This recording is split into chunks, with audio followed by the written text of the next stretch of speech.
Hi, everybody. It's Gene Simmons, and you're not, and you're listening to the Potter Than Hell podcast with Steve, BC, BB, and Dylan. But you knew that, didn't you? Ladies and gentlemen, welcome to the Potter Than Hell podcast. This is your last stop on the crazy train of hard rock and heavy metal. So sit back, buckle in, and hang on. Here we go.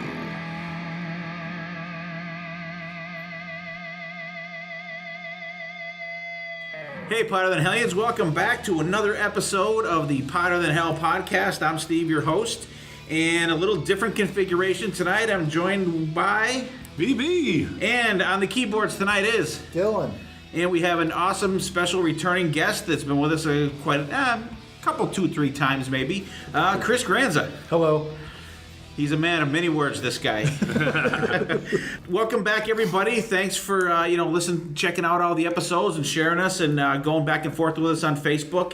And I hope you guys are having a great summer. It's July 3rd that we're recording today. This episode will be out, I think, the week after that. So hopefully everybody, when you're listening to this, had a great 4th of July. Of course, I'm working on that day, so it's going to suck.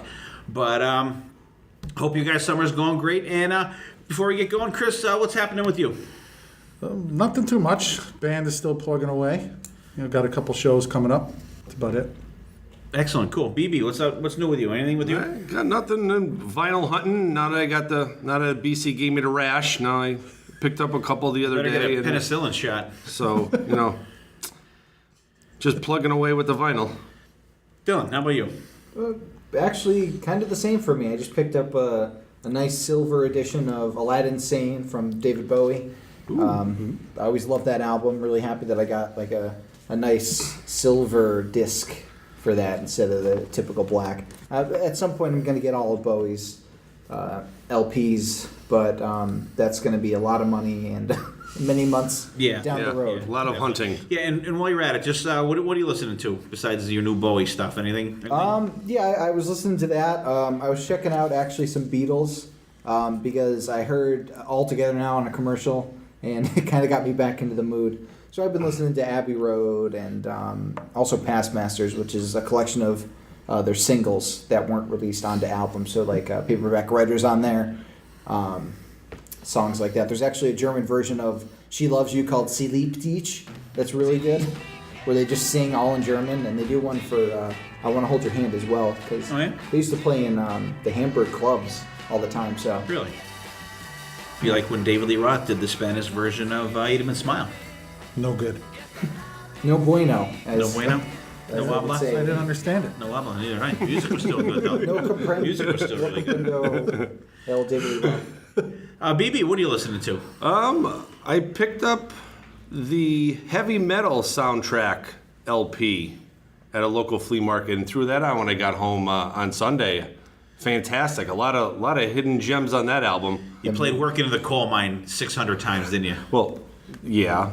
So what's wrong with that? Just because that's my favorite song on the album doesn't mean I can't play it. That movie is so weird, though. And that was what I was going to go into. I think I've seen bits and pieces. I don't think I've ever seen start to finish that movie. It's like an ongoing drug trip the whole time. Yeah. See. Pretty strange. Kind of makes The Wall look like a movie that you know what's going on. Chris, what are you listening to? New Lizzie Borden, which is really good. And then just streaming a whole bunch of stuff. Yeah. Just nothing in particular. Just the Lizzie Borden pretty much comes to mind. Listen to What that. do you think of that? I like it. Do you? Yeah. It's different. It's different for him, I think. I think it's a little bit. It's a little more poppy, I think. I think it goes back to a little bit Master of Disguise. A little bit. Maybe a little bit, yeah.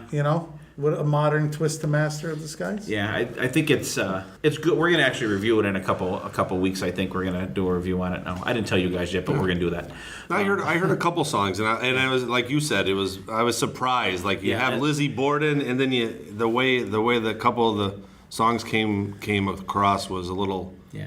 It's not good, what I though. expected. You definitely need to give it a good headphones listen, I think. Very good. Yeah, You know. yeah. Oh, and while I'm thinking of Lizzie Borden, BC is on assignment tonight, by the way. Crapper. He's actually working. So we brought Chris in tonight to do tonight's show. I've been listening to Denman, my buddies. They released a new song. It's called Higher. It's going to be on their new album, Raw Deal, coming out, I'm going to say probably September or something, the way it's sounding, maybe. Hopefully sooner. That's really good. And I've been listening. I was home maybe a couple nights ago or last week or something, and I listened to all of my Kiss 80s vinyl. So I went from actually I don't even have Unmasked yet. Rehab Unmasked on vinyl. But so I went from actually I skipped the Elder. I didn't listen to that either. So I went from Lick It Up to Hot in the Shade. Can't go wrong. Yeah, No? and it's crazy collecting the vinyl now. It's just like because there's certain things you want. And like Dylan said, for you to get a collection of whoever you want, it's going to cost some money because we were talking about it before we came on the air, and I said I don't want it. There's no way in hell I could ever replace every CD that I have on vinyl. But there's certain stuff that you want. I want all the Kiss vinyl. I want all the Iron Maiden, all the Judas Priest, and there's a couple different Kiss albums that I want different versions of. BB actually picked up a first edition of the first Kiss album for me out in San Francisco a couple weeks ago, and the one without Kiss and Time on it. So that's on the way. I want the what they call the teardrop Rock and Roll Over that Paul Stanley has the misprint with the blue on under his eye. I want that one. They took that tear and then they put it in the World Without Heroes music video on Gene. Yeah, Easy now. They're passing it around. They're going to start this again. Oh, you're an Elder fan, right? I'm a Kiss fan. Well, so they am I. didn't make anything bad yet. So am I. Well, like I said before, my thoughts on that when it came out, it was just the new Kiss album. It was just. But it was still one of them things. I was still shaking my head, going, some of this stuff is like Odyssey is like insane. But I do want to get the original U.S. version of the Elder when it came out because it has the mixed up track listing with the Oath opening up the album rather than the actual version of how it was supposed to be, like Fanfare, Odyssey, whatever. And I like the first one better because Odyssey was like way deep in the album, not the second song. I'm pretty sure I have. I fucking hate that song. It's ridiculous. Look at him shaking his head. Harsh words. I don't know. Say it. Why I got to be like that? No, the other one. Why got to hurt me? No. I question your loyalty. Yeah, I do question your loyalty. I wish I had a quarter for every time I heard that on the Kiss Cruise last year. I'd have been able to pay for this year's Kiss Cruise. All right, so that's where we're all checking out. There's nothing really news-wise going out. I saw that maybe a little interest for BB. Wolfgang Van Halen is going to have a solo album coming out. Yeah, I've seen some little clips here and there. I think he's like studio stuff, right? Yeah, I think he's going to do everything. He's playing everything on it: drums, bass. Some of this, everything. I've seen like 16-second clips of like something on Instagram or something. I mean, the kid's talented. He's really talented. So we'll see what he puts out. Yeah, it'd be kind of cool to see. And Dylan will be glad. I just read this song keeps coming up on the podcast. Another Mr. Roboto story. I don't know why, because I think because Dylan likes it so much. It's karma. That they had asked Dennis DeYoung about it because that was one of the main riffs when they originally split up was the Kilroy Was Here album, and he calls it. He says I've heard it called Tommy Sticks. Which I've never heard it called that. He said, that's what the fans call it. I've never heard Sticks called Tommy Sticks. That's a terrible. It doesn't even sound Shaw good. it sounds nothing like. It's the same number of letters, but yeah, it's. So but he said that he's glad they're doing it. But he said he wants to be in the band, and he said he should be in the band. But I kind of like the way it is because Lawrence Gowan is friggin' fantastic. Well, yeah. He is a really super talented guy. And great performance that guy puts on. And Dennis DeYoung puts on a good show, too. I'm not taking anything away from him. I think everyone is fine right where they're at. Unless would be nice for unless they want to take, like, Chuck Panozzo with Dennis. That would be okay, too. Keep Ricky Phillips. I'm sorry. Other than that, there's not really a lot going on. Vinnie Paul, rest in peace. He was laid to rest last weekend. In a Kiss casket. In a Kiss casket, casket. Yeah, so him and his brother have matching Kiss caskets. Sad day for metal and rock. The guy was a friggin' talented guy. I guess he was really cool to hang with and shit. But did Alex Van Halen give him like a drum head, like Eddie gave Dimebag a guitar? I don't think so. But I don't know who his influences were, though, because, I mean, like, Dimebag literally had Ace tattooed on his... I think he had an Ace tattoo on his leg, maybe. I think it was his ankle. And he had, like, like, stuff like that. But I don't remember hearing a lot about Vinny, who his influences were and stuff like that. So, but I'm sure there was a ton of, rock stars and shit paying their respects and everything at his memorial service. So, very sad. So I'm sure you'll see a bunch of Pantera stuff come out, like tracks that they did and, demos and all that shit. So, it's sad that something like this has to happen for more music to come out. And then now I'm sure you'll probably see their, record sales or download sales, whatever you want to call them, probably spike now because people are going to be checking them out more than they have been. If you keep track of our Facebook page, I post quite a lot of Pantera on there. Well, literally days before Vinnie Paul died, they released a live album from Pantera.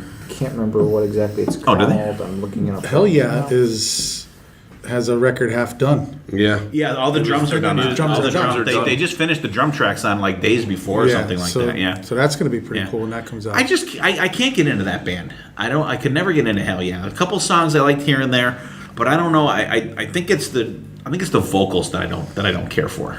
Yeah, they released Live at Dynamo Open Air in 1998. Like literally days before. That's got to be killer. I'll have to check that out. So check that out there, you guys. All right, what our main topic tonight is, Chris had a hard time with this, he was telling me, and BB actually said he did initially, and I thought it was actually easier than it was going to be, and it turned out pretty good. We had an episode a while back. It was we did great opening tracks, and I thought it would be cool for us to do an episode on great closing tracks on albums. I got light response from the guys. I'm like, let's try it and see how it goes. And Chris, I don't think you were, but I think BB was surprised at how many you were able to find. Yeah, it was. It took me a while, but after I started hunting and going through my, my catalog, I'm like, oh wow. And some of them I'm like, that's the last song.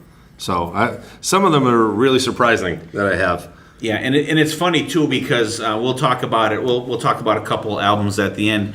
I was surprised at how many albums had really crappy closing songs. Yeah. Yeah. Like throwaway songs. Yeah, throwaways. You're like, what the hell? Like, I'm sure some people like these songs that some of the things we'll talk about later. But in general, I was like some of the like really really kick ass and popular bands. Like their ending songs were like fucking terrible. But then there were a couple bands that like it was hard to choose which closing song from their album that you wanted to actually pick. So I think that was actually pretty cool. We'll do the bouncing. I'll grab Mr. Paul Stanley. We'll start since Chris, you're the big Paul Stanley guy. We'll let you go first. You know what? We'll do 2, and then we'll do 3, and then we'll do our gem. How's that sound? That all right? Sure. or not? I don't know. You're looking at me like we're doing 10 and 2. Why don't we just split it 6 and 6? So we do just 3 rounds of 2. All right, but then your last 2 is going to be your bonus tracks. Yeah. All right, that sounds good. All right, Are we going in order of? However you want to do it. In order of what? All right. I just did mine. I did mine like an album, but you can do it however you want. All right. Whatever you think. It's they're your pick. All right. My first one is from The Who. Won't Get Fooled Again. Off of Who's Next, 1971. It's a classic. See, there's another That's one. on CSI Miami, right? Did not That's know exactly that's what the I wrote. ending track. Classic. It is. Love that song so much. Yep. And plus, Kiss plays it a lot before they come on stage. Yeah, and Well, they do it during Lick It Up, right? They have that. They do that middle part. Yep. That's a cool song. I like it. I'm not a really big Who fan. Either am I. I'm like Either am I. a hits Who guy. I'm like one of the people that we complain about the show. Right. That we complain about on You here. go see them, you want to for hear the Who. hits. Yeah, I love the Who. Yeah. That was like my first obsession band when I was growing up. Was the Who. I don't know. I don't know. I like certain songs, but I just can't die-heartedly get into them. Actually, Record Store Day, I picked up a copy of The Kids Are All Right. It was a translucent red and blue vinyl. It looked really cool. That's cool. Since I'm actually enjoying a little more, sorry to hijack your pick here, That's Chris. good. Since I've been kind of enjoying Thin Lizzy a little more, maybe the Who will replace them as the band I don't like. They do the concept album better than Kiss does. Chris will get mad at you. Don't talk about the Elder like I that. didn't want to bring it up. But Won't right. Get Fooled Again is like a classic. I do like that song. That is a good song. Chris, what's your next one, my friend? I'm gonna go with Leonard Skinner. Freebird. Off there. That was my self-titled. That was my bonus track. You see? It's a mean 9 minutes and 9 seconds, Great song. I mean, which pretty much wasn't played to death on Played to death. classic rock Yes. radio. Played to death, Yep. but Also still shouted to like, death. Yeah. Yeah, but Don't be that guy that yells Freebird. and I think that was pretty Freewheeling much instead. a throwaway. I think that was on the B side. Oh, really? Yeah, originally. Wow. Yeah, That's like their with song. just like Macbeth. How about you? Good pick. And actually, we were discussing with Ken Keenan about possibly down the road doing a Southern rock episode, which I think would be kind of cool. But Oh yeah. I think we need to get a little more versed in that stuff. I think than I mean, there's some stuff that I like. Like I'm just getting into Blackfoot and some of that other stuff. But there's Don't a forget, lot of Pistol good shit Whipped out in the there. Bible Belt. Ooh, a little bank tango. All right. Good picks, Chris. BB. All right, my first pick, we're going to go back to 1984 with Twisted Sister's Stay Hungry album. They close with SMF.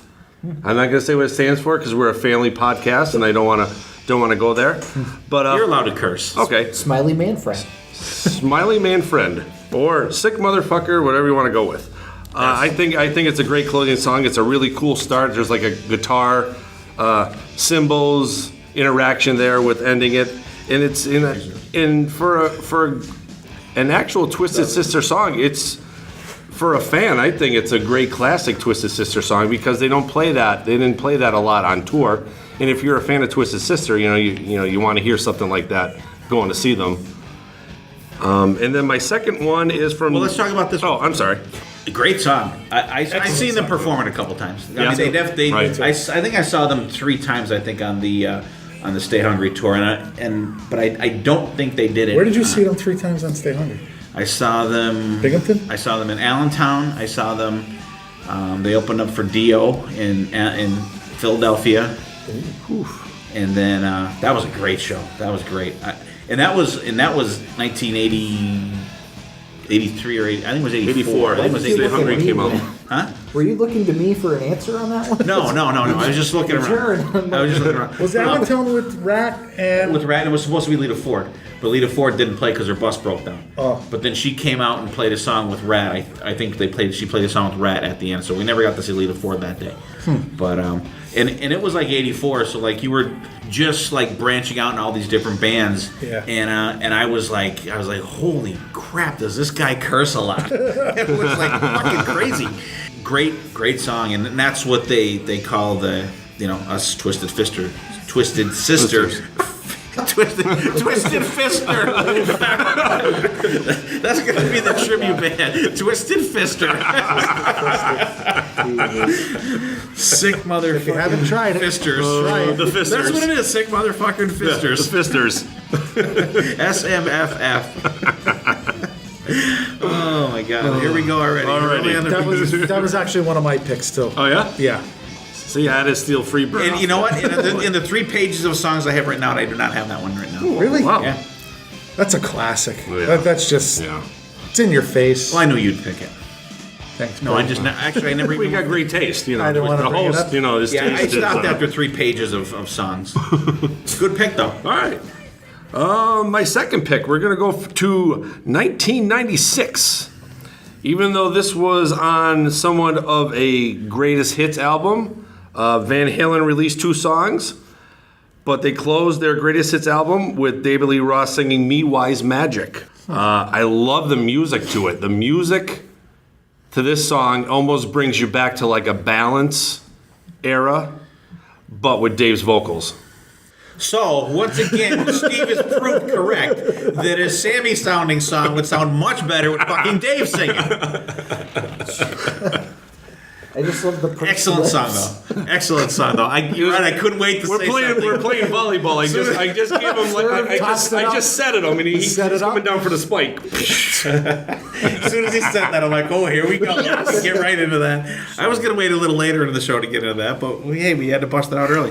That is a great song though. That and what's the other song? Can't Get This Stuff No More. Yep. Like 2 really good songs. Yeah, that's how way better than the crappy song they put out with Sammy on that album. Way better. And actually, and that was the double greatest hits one, right? With the the Frankenstein. Best of Both Worlds. No, this is on. It's just a black. Oh, the black one, Volume 1, right? With the newer, with the newer Van Halen with the swoosh around it. Yeah, way better than any Sammy shit. Tell him, Jen. She doesn't know anything either about that shit. I love you, Jen. All right, Dylan. Okay, I'm going to start off with a classic Rush song in my book, off of Hemisphere's La Via Strangiato. It's an instrumental. They said that the song was so hard that they had a really hard time playing it live, but they ended up doing it like 900 times live, so they got better at it as it goes. It takes you on a journey. It's a nice way it's a really short album, too. I think there's only like 4 songs on there, one of them being one of my favorite Rush songs, The Trees. But La Via is a really cool Russian instrumental that if you leave out YYZ, because that's clearly an amazing song, I think it's some of Rush's best instrumental work, showing how the band gels together and how they perform really well. So that's my first pick. That's a good pick. That's and I think Rush is a band that we're going to talk about Rush again very soon, actually, too. Just such an unbelievable band, like how and they're a band that they were allowed to do anything in the studio. They were allowed to do any friggin' thing they wanted. They didn't have pressure from the record companies and stuff once they got going. And great song, long song too, because I remember like people, like even you hear people when they talk about influences, and they said, that was one of the hardest things that they tried to learn on guitar when they were playing. Yeah, Rush is no joke. Yeah, especially with 3 guys, the music that comes out of those guys, you think there's like 5 guys. It just blows my mind every time you hear a Rush song, and there's only 3 of them, but you're like, man, where did all those sounds come from? There's a lot of stuff coming out of those 3 guys. Exactly. Yeah, it's hard to duplicate. Absolutely. A lot of Rush tribute bands you see, there's more than 3 guys. Yeah. Because we saw that one Kiss Alive 75 show we saw down at the Sherman. Were you down there? No, I went the second time. Oh, did you? Because they had a Rush tribute band, and it was 4 guys.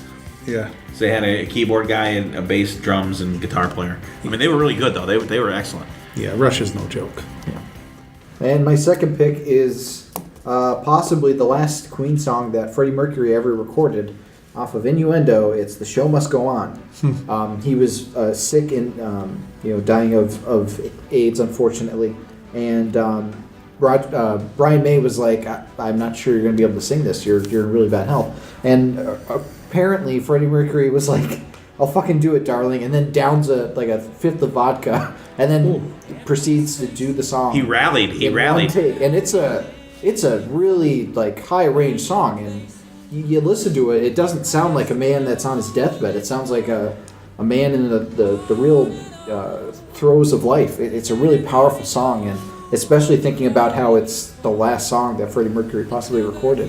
It's really an emotional song too, and it's all about how he kept the show must go on. He has to keep going, and he told the band he would perform as far as he's able to, and like until he can't. To try and get that album out, and it's a really powerful song. That's a shame that he passed away. Absolutely. He's probably the greatest singer, or one of them. Yeah. If not, he's up there. Yeah. He had the pipes that he died the same day as Eric Carr. Yes, he did. That's Freddie Mercury's good. Yeah, you can't go wrong with Queen. I think they're just a great band. Yeah, they're untouchable. They're fantastic. And you're never going to get another vocalist like him. No. Right? That one that guy that tries to do it now. Adam Lambert. Yeah, Lambert. He's not bad, but they'll never. Well, I think when they play, they say that it's they're not trying to He's not trying to replace Not him. trying to be him, yeah. He's just, he's and from what He hits I those high heard, notes. he's doing a good job of it. I'd like to see that. I haven't really even seen any of it. I know they've been doing it for years with him. Yeah. Yeah. I would kind of like to see them when Paul Rogers was singing with them. That would have been pretty cool to see too. I saw that on video. I'd be more interested to see Adam Lambert than the Paul Rogers. I don't know. Adam Lambert seems to have more of like the Showmanship? the showmanship that Yeah. Freddie Mercury has. Like Paul Rogers seems a little too bland to be replacing No, I Freddie don't- Mercury. Right. Now Right. he played with Kiss on American Idol. Yes, he did. He did. Yep. Was it Detroit Rock City that they did? I believe so. I'm sure it's the only song You were so excited about it. I remember. I was. Well, I didn't give a shit who was singing with them. I You're was like, oh my God, Kiss is on I was TV. like, Kiss was on there. I didn't give a shit who was singing with them. Yeah, just like Zach Wilde was on there. Like who? Yeah. Nobody knew who he was. Now, have you guys heard The Show Must Go On?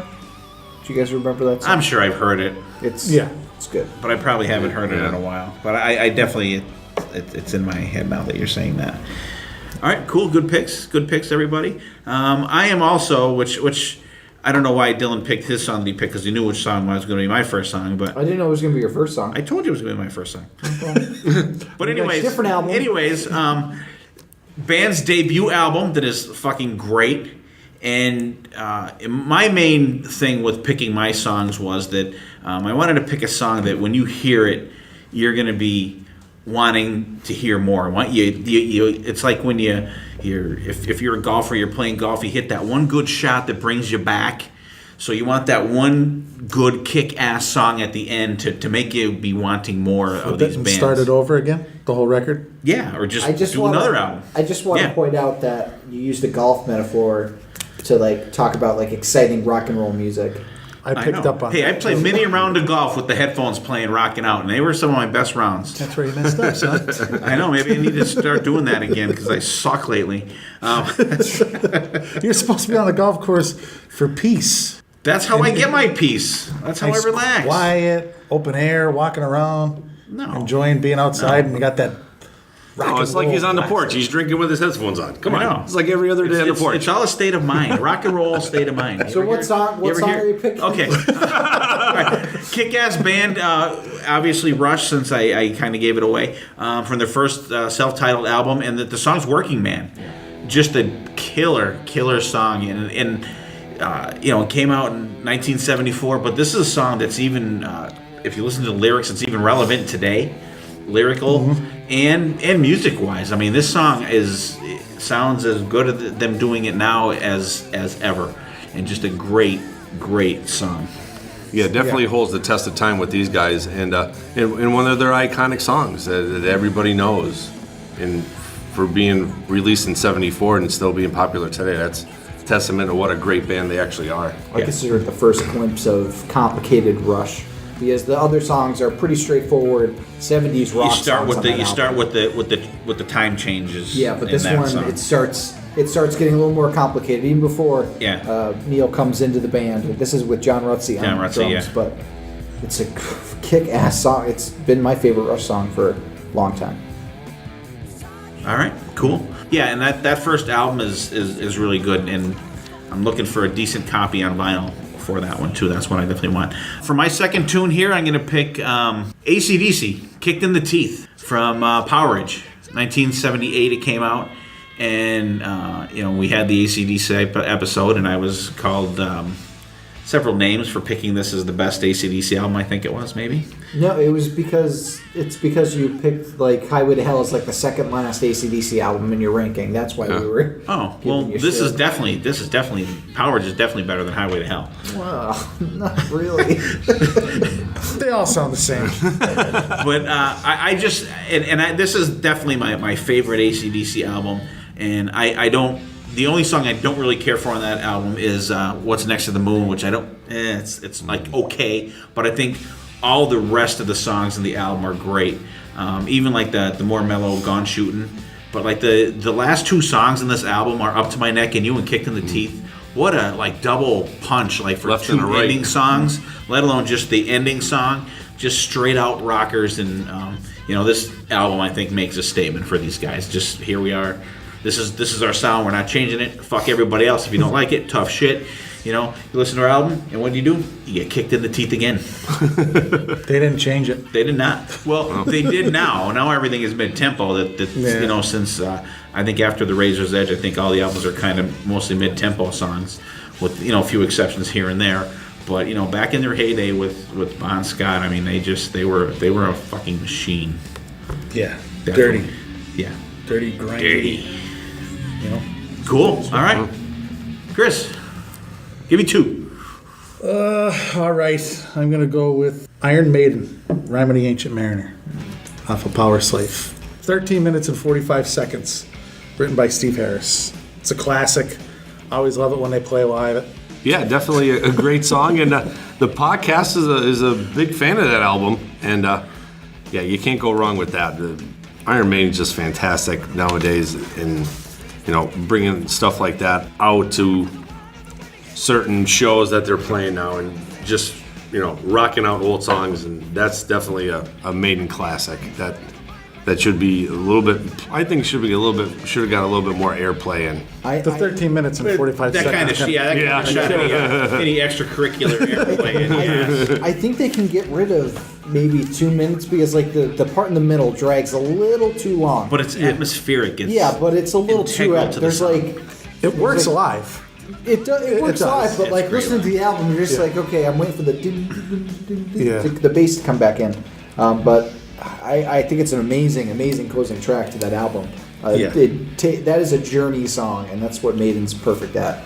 And they basically take some of the poem that's based off of word for word, which is a really cool thing to get young fans into things that they might not have delved into before. Yeah, when I think I said it on the Maiden episode we did, this was one of the only things in the English class of I think it was my freshman year in high school. Freshman or sophomore year in high school when this was out, and we were going over the Rime of the Ancient Mariner, and me and my buddy Dugo, we were the only ones in the class that got 100 on the test for it, because we knew it because of the Maiden song. And it was The rest of the year they got 70s. Yeah. great song. Well, not quite 70s, but not 100 stuff. But I have to admit, when we saw them do this song down in Homedale, when we did I think it was the Back Through Time somewhere back in time tour. Yep. I kind of maybe teared up a little bit when they started doing this song, because for some reason I saw them on the Peace of Mind tour, and I never saw them again till friggin' 2001, I think. I have no idea how I missed out on seeing them, so I never got to see them do that live. And I was just like, oh my God, I'm actually getting to see this live. And it was... You didn't see Live After Death? No, I didn't. I don't know what happened. And my brother, that is not a music fan hardly at all, went to see them. Does he rub They it played in in? Binghamton. Huh? Does he rub it in? Occasionally. Occasionally. But just a fantastic song. And I think that was, they had what you call epic Maiden songs. I think before that, maybe To Tame a Land was maybe their longest song up to that, which was 7 minutes and some. But this really, I think, set the bar for them to do the really epic Maiden songs. Because the next one, you had the next one that was like that.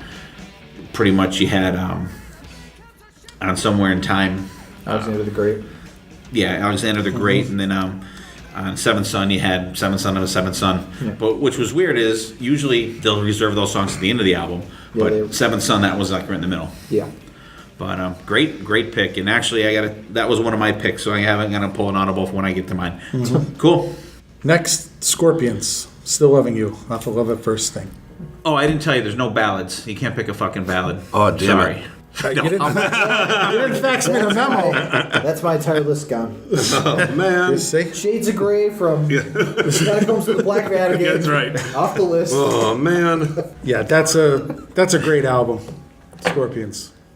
That is a Love at classic First Scorpion. Thing still holds to this day. Yeah, definitely another classic, and it's funny. I never even knew they actually closed with that, because you have so much music in your head, and you don't know it until you actually look. Yeah. So there's my surprise of the night. You were just listening to that on vinyl, weren't you? I was actually. I just picked Because I up the white vinyl version of that yeah? last week. I that's got cool. it. Yeah, and I was actually literally listening to it It's a great album. Couple days ago. is. yesterday. Yeah. Actually, I love it. very cool. Yeah, I like it in terms of ballads. I'm not a huge ballad fan, but it's a nice closer to a classic album, I'd call. It's a reflective closer. I think it's a staple in their live show. Yeah. Right? Yeah. Yep, definitely. And it's funny, actually, on the way down, Dylan and I were talking about, what was on? There was some ballad. Oh, House of Pain from Faster Pussycat was just getting over. And then, I don't know, I think No One Like You came on next. And I always skip that song because I fucking hate it. But, and then I said, we got talking about ballads, and we're going to do a ballad show at some point. Yes, we are. Are you going to be here? I am. We may do it the day he's working. He came up. But I said to Dylan, I said, if we did one, I said, I would definitely pick probably Holiday from the Scorpions. Yeah. As a ballad. I think that's a really good song. But Still Loving You is really good. The video is cool for that too. I remember when that came out too. Yep. Good solid picks, even though it's a ballad. Still good though. Thanks for noticing. You get a bronze star for that one. All right then. Bronze one. All right. My number 3 pick is I'm gonna jump the gun and start the Kiss whirlwind here. Here we go. Don't even do it. But my song is Black Diamond. Rock and Roll Party. From their debut album from 1974. I think today the way they even play it, let Eric Singer play it, sing it. I love how Paul starts it off nice and slow. Then it kicks in, and even back from the original recording, I love Peter's vocals in this. It shows what a background of maybe like a jazz type thing he threw into this. I think it's a really catchy tune, and they're still playing it today. So Yeah. It was this close to making my list. I knew somebody was going to pick Kiss, so I tried not to go into Kiss on my list. But that is a classic Kiss closer. Like the whole song is tailor-made to either end a set or to end an album. It hits you, it grabs you at the beginning with the nice little acoustic opening, and then it kicks in, and it doesn't let up until the weird tuned down part, but it still works. I love it. It's, in your face Kiss, classic raw, raunchy. Paul doing the vocal, starting it off, the acoustic, like you said. And then it really showcases Peter's vocal too. Yeah, I definitely enjoy that show and song. I'm sorry. And sounds good with the bombs too. It does. Live. And the thing I like when they do it live like that and I Want You, if you listen to both of those songs, they immediately start singing on the albums. Like you don't even get a couple notes before that. It immediately starts singing on that and immediately starts singing on I Want You. And I like when they do it live, when you get that little more of an acoustic or non-distorted guitar playing the intro and a little longer live. I really like that. But just a great song, and hey, they're still doing it now. So came out in '74, and they're still doing it. And I'm sure they'll still do it in 2018, 19, whatever the end of the road, whatever you want to call it is. Yeah, depending on when we get to see them too. Yeah. all right, and then my next one, we're gonna jump 16 years to 1990 with another self-titled album, The Damn Yankees, with the song Pile Driver. That's good. Uncle Ted's guitar riffs on this is freaking amazing. It almost sounds like it could have been an old-time throwaway song that Uncle Ted never recorded. It just shows what a great guitarist he is and his influence of the blues background that he has. It's just a fantastic, really heavy guitar-driven song, and to close that iconic album is just, icing on the cake. Well, I got to tell you, that's an excellent pick. I had that on my list, but I replaced it with the actual, what I believe is the first version of that song, which it's gonna be in my set list later on. It's. The fuck does that mean? You'll see what I do when I bring it up. But excellent song, really. And actually, I did have that on my list, and I was gonna put it on there. But then when I went through the Ted stuff, I'm like, I listened to one and I listened to the other. I'm like, wow, these songs are like brother and sister, like twins almost. But I'll do that when I get mine. But excellent song though. Great band. Yeah, great band. And actually, both of those albums are really good. They both end with Ted songs, because Uprising is the last song on the other one, and Don't Tread. I wish they would come around. I wish they definitely come get together back, again. That'd be friggin' phenomenal. Yeah. Rock could use it. All right, cool, good picks. Dylan, what do you got for us?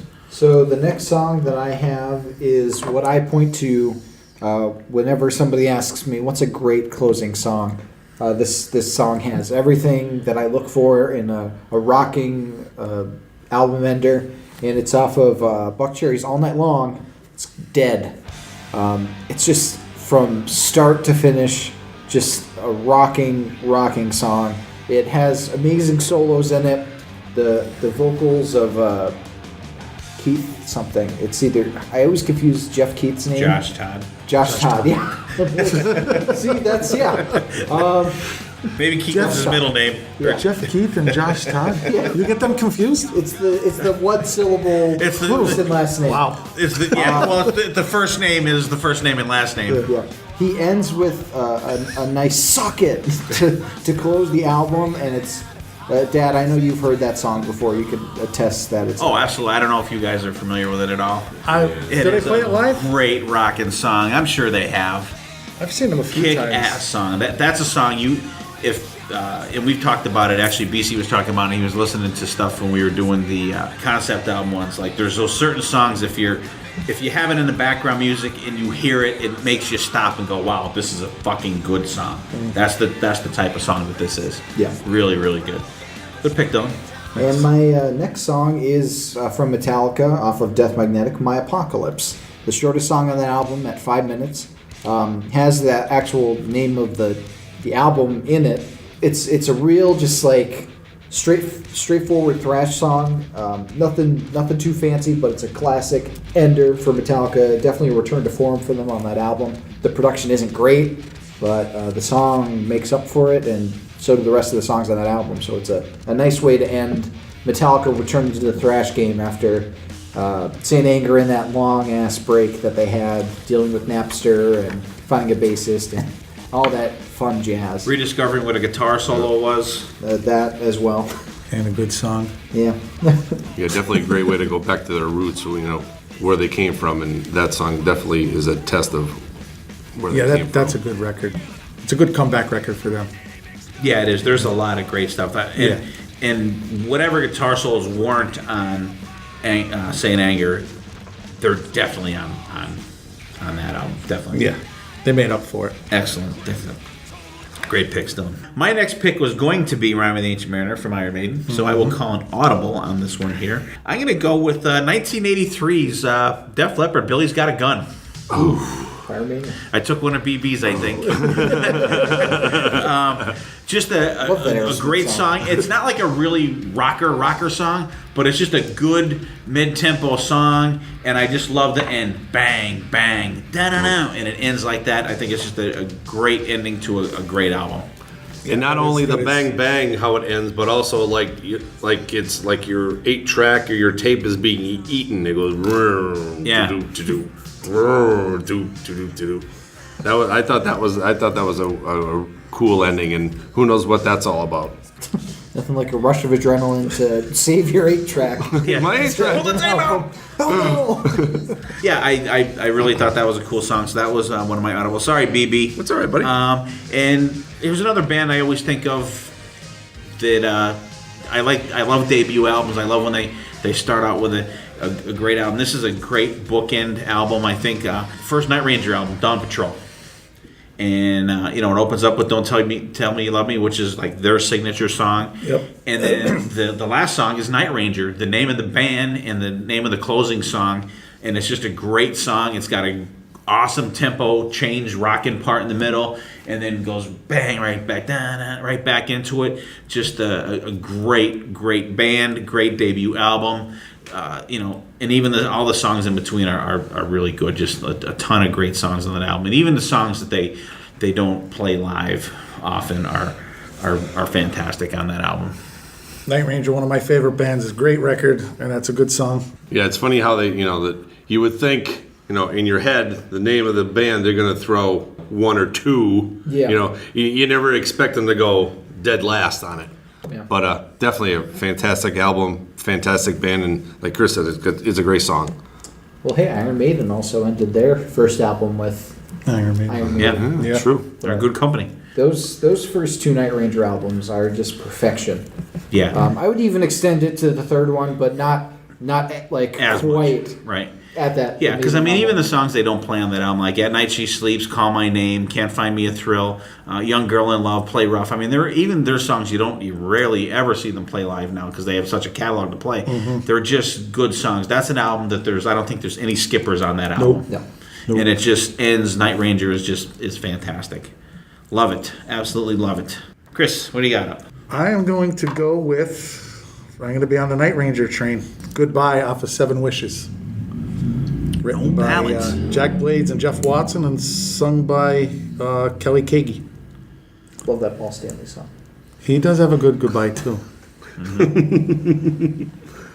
Excellent song, excellent song. It's cool though. I love the acoustic guitar in that, and that's a song I actually don't mind them doing live. Yeah, they usually- always play that one live too. Usually that's a piss song for me, but Night Ranger doesn't really have them. I think even the songs that are slower songs and ballads, they're just good songs. Yeah, it's like I said, Night Ranger. You cannot go wrong with them. Goodbye is a great closer, and if you're gonna end an album, why not? Why not say goodbye? End it on a goodbye. Yeah. Right. Absolutely. Yeah, definitely. Like Dill said, that's a great way to end it. And another good song. And poor Night Ranger. I don't think they ever really got the recognition that they really deserved. I think they're a lot better than a lot of people think. There's so many hidden gems that they have that never really got out there. And they still sound just as good. Yeah, to but get live. even like their band, if Poison gets up, Chris, you saw Poison a couple weeks ago. If Poison to me gets up and they do all their hits, I'm going to be very disappointed. Night Ranger gets up, they play all their hits, and I'm like, that was a great fucking show. Yeah, they're one of those bands. Absolutely. I like Poison to a certain extent, but they just have never changed that band. No. They never changed their fucking set list. I looked at their set list. They're pretty much playing the same set list they've been playing in the 90s. They took Faster Pussycat's song to heart. Don't you change that song. Yeah, don't change that set. Cool. Good picks. He's got one more. We got one more. All right, I'm going to throw a curve here. Bon Jovi and Jennifer Nettles duet, Who Says You Can't Go Home, off of Have a Nice Day. This isn't a country music podcast. Bon Jovi is rock and roll, my friend. Not anymore than fucking that. 2005 he was. It's a good song. I know. God, that got tense. Actually, that song is on there twice. He does it once, just him singing solo, Yeah, I saw them on that tour. and then the closing track is the duet, which is a really good song. I think she brings I like her voice. She brings a lot to the tune. And then that's a good record too. What album's it off of? Have a Nice Day. Yeah, that's not bad. That's not bad. One Last Cigarette's good on that. Mm-hmm. That's really good on Title that. track's good. Yeah. Yeah. I don't know. I kind of remember it, but I don't. See, my problem is I remember it. I'm not a big fan of it because I think that is the start of like. It's like, They're oh, down. I just sang with this Countryization. country singer. They're I kind of downfall. like this The country. countryization of Let's keep Bon going Jovi. with it. Yeah, he mellowed out after that. I do. That is a good song. It's no Captain Crash and the Beauty Queen from Mars. That's It a is good not. fucking song. It is. That's a good song. It's a real good song, actually. Not a closer though. No. It is not. No, absolutely not. BB, what's up next for you, buddy? It's next to the moon. How about we do? We'll go back to 1986. How about we do "Shot in the Dark" by Ozzy? I love Jakey Lee's guitar playing on this album. It's a great album. Ultimate Sin, and just one of the great iconic Ozzy albums from front to back. And this is almost like Paul Stanley, like 1986. Ozzy's vocals are really fantastic on this album, in my opinion. Compliments I of really Max think Norman. he was he sounds really, really good on vocals on this album. Yeah. I'm surprised I missed that one because that's actually my favorite Ozzy song. I do like that. And for a song that's a quote unquote a hit, it's a really good song, and the solos are great in it. Did you ever hear Lemmy do his version of it? It's on one of the tribute albums. I don't think so. It's good. It's real good. Yeah, very good. And actually, there's another Another version of that, one of the tribute albums, I want to say Jolyn Turner sings it. I think it Fucking was Jolyn sounds Turner. fantastic. Really? Yeah, I'll have to look for them. I'll have to post them on the page. But really good song. And like I said, Ozzy sings great on that. That's one of my favorite Ozzy albums, if not my favorite. Yeah, that Ozzy is. album. That's a good record. Good pick, BB. Thanks for showing up. Yeah, I know, right? It's about time. That was a good Seeing one. that I didn't have my list yesterday. Then my next one. How about we go to the iconic album of Guns N' Roses? How can you not love this song called Rocket Queen? As everybody rolls their eyes because it seems like I didn't have it. I have it. That was a backup to a backup. I knew somebody was gonna- I knew someone was definitely going to this. pick that. Yeah, well, you know what can you say? This is just. I think Steven Adler is the MVP of this So this My song. World's not going to be on your list. Yeah, I think Steven Adler on this song is amazing, and it really shows what a great drummer he is. And he never really gets too many props that he really deserves from this album. And just the iconic album. Another great song that I don't know if they ever released it, but fantastic way to close the album. I think they did release it. Release what? Like this song as a single. Oh, I don't know. Dylan will look that up. The bass line in it is incredible Yeah. too. Yeah, that's a song, and everything comes together Yes. good in it. And we talked about that when we did the Guns N' Roses episode with Steve and Michael. Just a fantastic song, and that's a song now that when Slash does it with his band, that's his showcase song, I guess you would call it. I guess where he just extends the shit out of it. I think when he was at Sherman Theater, I think they played 15 minutes. Yeah. Yeah, He it just on the went one on. live album. I don't know if it's the one But it was Stoke fantastic. or the other one. One of the Slash live albums. Yeah. It's like a 13-minute version. Yeah. Just tears it up. Yeah. But you don't mind. It's No, just no, you fucking don't. Just They just kicking jam the ass. fuck out of it. Yeah, just kicking the shit out of that song. Good picks there, BB. I got a little to add on that one. Go ahead. The sex noises in there. Oh yeah. Oh yeah. Okay. Yep. A girl by the name of Live in the studio. Adriana Smith was having sex with Axl Rose in the vocal booth for 30 minutes. She was actually somebody's girlfriend in the band, right? It was Steven Adler. Steven Adler denied that she was his girlfriend, so that's why she went. She knew that Axl and Slash were working in the studio. She went down there. Axl proposed having sex and recording it for the song, and she did. She said she would do it on behalf of the band and a bottle of Jack. And So no that's- royalties. That's what she got paid, okay? Yeah, she's not on a writing credit. And then after that, she had such guilt that Background vocals. she fell to drugs and alcohol. She had an addiction. But Terrible. she's still around, but she's Well, hopefully she she's hit doing rock good. bottom because she felt guilty for doing that. So she is the Rocket Queen. But she won't admit it. I think it's funny that they had an assistant do it, like record it for the sound engineering, because nobody else wanted to do it. Right. So they credit him as Victor, the fucking engineer. Yeah. Diglio. The one guy set up all the microphones and then he left. He's like, nope, I don't want to do this. I'm out of here. Have fun. I'm out. But it was not released as a single. It was No, not. no. See? Huh. Cool. I thought there was a video. Good picks, BB. All right, Dylan. My next song that I will have for my list. What do I want as my next song? Let's go with Slash from Apocalyptic Love, Shots Fired. Very underrated. I think it's the best of Slash's solo albums. I think it has a tightness that World on Fire doesn't have, because that one's a little too long. It's got Anastasia on it. Yeah, it's got Anastasia. It's got a bunch of really classic Slash songs, and it doesn't have like the star power as that first one that came out. And I'm not counting Slash's Snake Pit, but this one I think is like Slash and Miles Kennedy and the Conspirators at their best, and they end off with this really rockin' tune, Shots Fired. Most of my closing tracks are the straightforward, end the album on a high note, adrenaline rushes, and this one is no different. I don't know if anybody's heard it. Does Miles Kennedy sing on this? Yeah, Miles Kennedy is the. I know your dad's not a fan. I love Miles Kennedy's You don't vocals. like Miles Kennedy? I like him. I think he's great, but I can only listen to about 3 songs, and then I'm done with him for a while. Really? Yeah. Huh. Interesting. Do you remember that song though, Dan? I don't. Fired. I don't. It's good. I'll have to listen to that one. That's one which I'm not. And you know, and you did mention it to me, I think yesterday, but I didn't get a chance to listen to it though. So that's one we'll have to check out.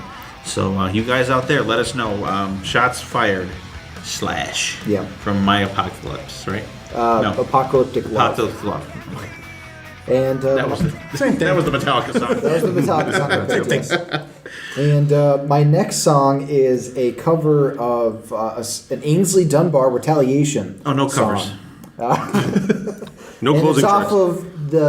of some would say the first heavy metal album. It's off of Black Sabbath, Warning. It's a 10-minute song. On the U.S. release, it's combined with a medley of Bit of the Finger, Sleeping Village, and Warning. But on the original thing, it's its own track. And it's a really cool, long, it almost has a jazz feel to it, I would say. But it's still got that heavy metal drive to it. Some really cool instrumental parts in the song. Ozzy's, singing better than, because this was before all the drugs. But it's a cool way to end out this strange new journey into heavy metal. I first actually heard it, you recommended it to me, Dad, because it was one of the tracks that was left off the CD version of We Sold Our Soul for Rock and Roll, because it's a long-ass song. But It's on the vinyl version. Yeah. That's where I first heard it, because I had that before I had the first Black Sabbath. Actually, that was my first Ozzy Black Sabbath album, was We Sold Our Souls for Rock and Roll, because I had Heaven and Hell. Heaven and Hell first. Yeah, but what do you think of that song? I love it. I think it's great. I love the time changes in the guitar. The siren that's in it is very cool. It's a great song. I'm not a Sabbath guy. No? No.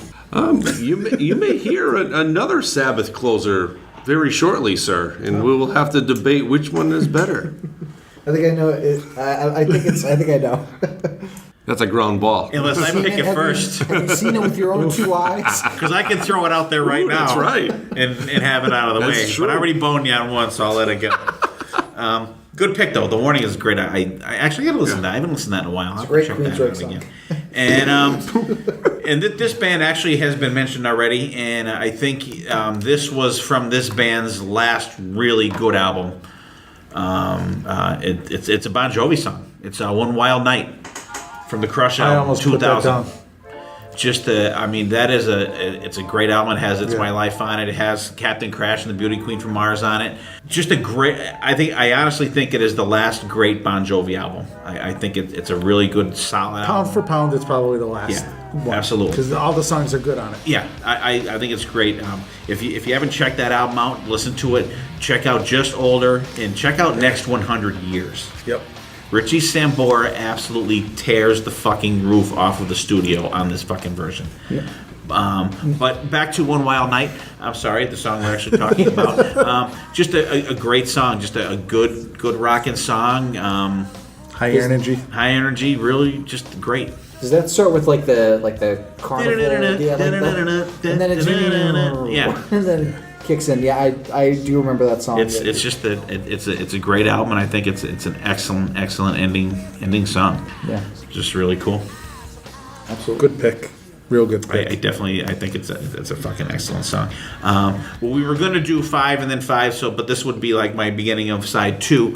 This song, I definitely it is my absolutely positively favorite Rainbow song, A Light in Black from Rising, 1976.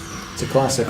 People love, I've said it before, people love Stargazer. I love Stargazer, but I think A Light in Black is a way better song than Stargazer. It is just a great ride. It has a fucking phenomenal, absolutely phenomenal keyboard solo, and then it goes right into the guitar solo. Some of Richie Blackmore's, I think, best friggin' work, and Tony Carey on keyboards, just phenomenal. And Carl Kennedy was talking to us about it, and Tony Carey was Elf's keyboard player rather, and just a great freaking song. Absolutely love it. So if you guys, if you're a fan of Stargazer, listen to Light in Black, and it is, I won't say way better, but in my opinion, definitely a better song than that. I think Rising is the Rainbow album.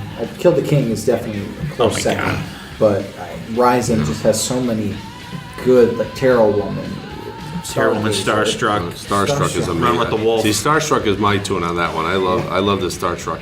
But there's only on that second side. There's only like two songs. It's very.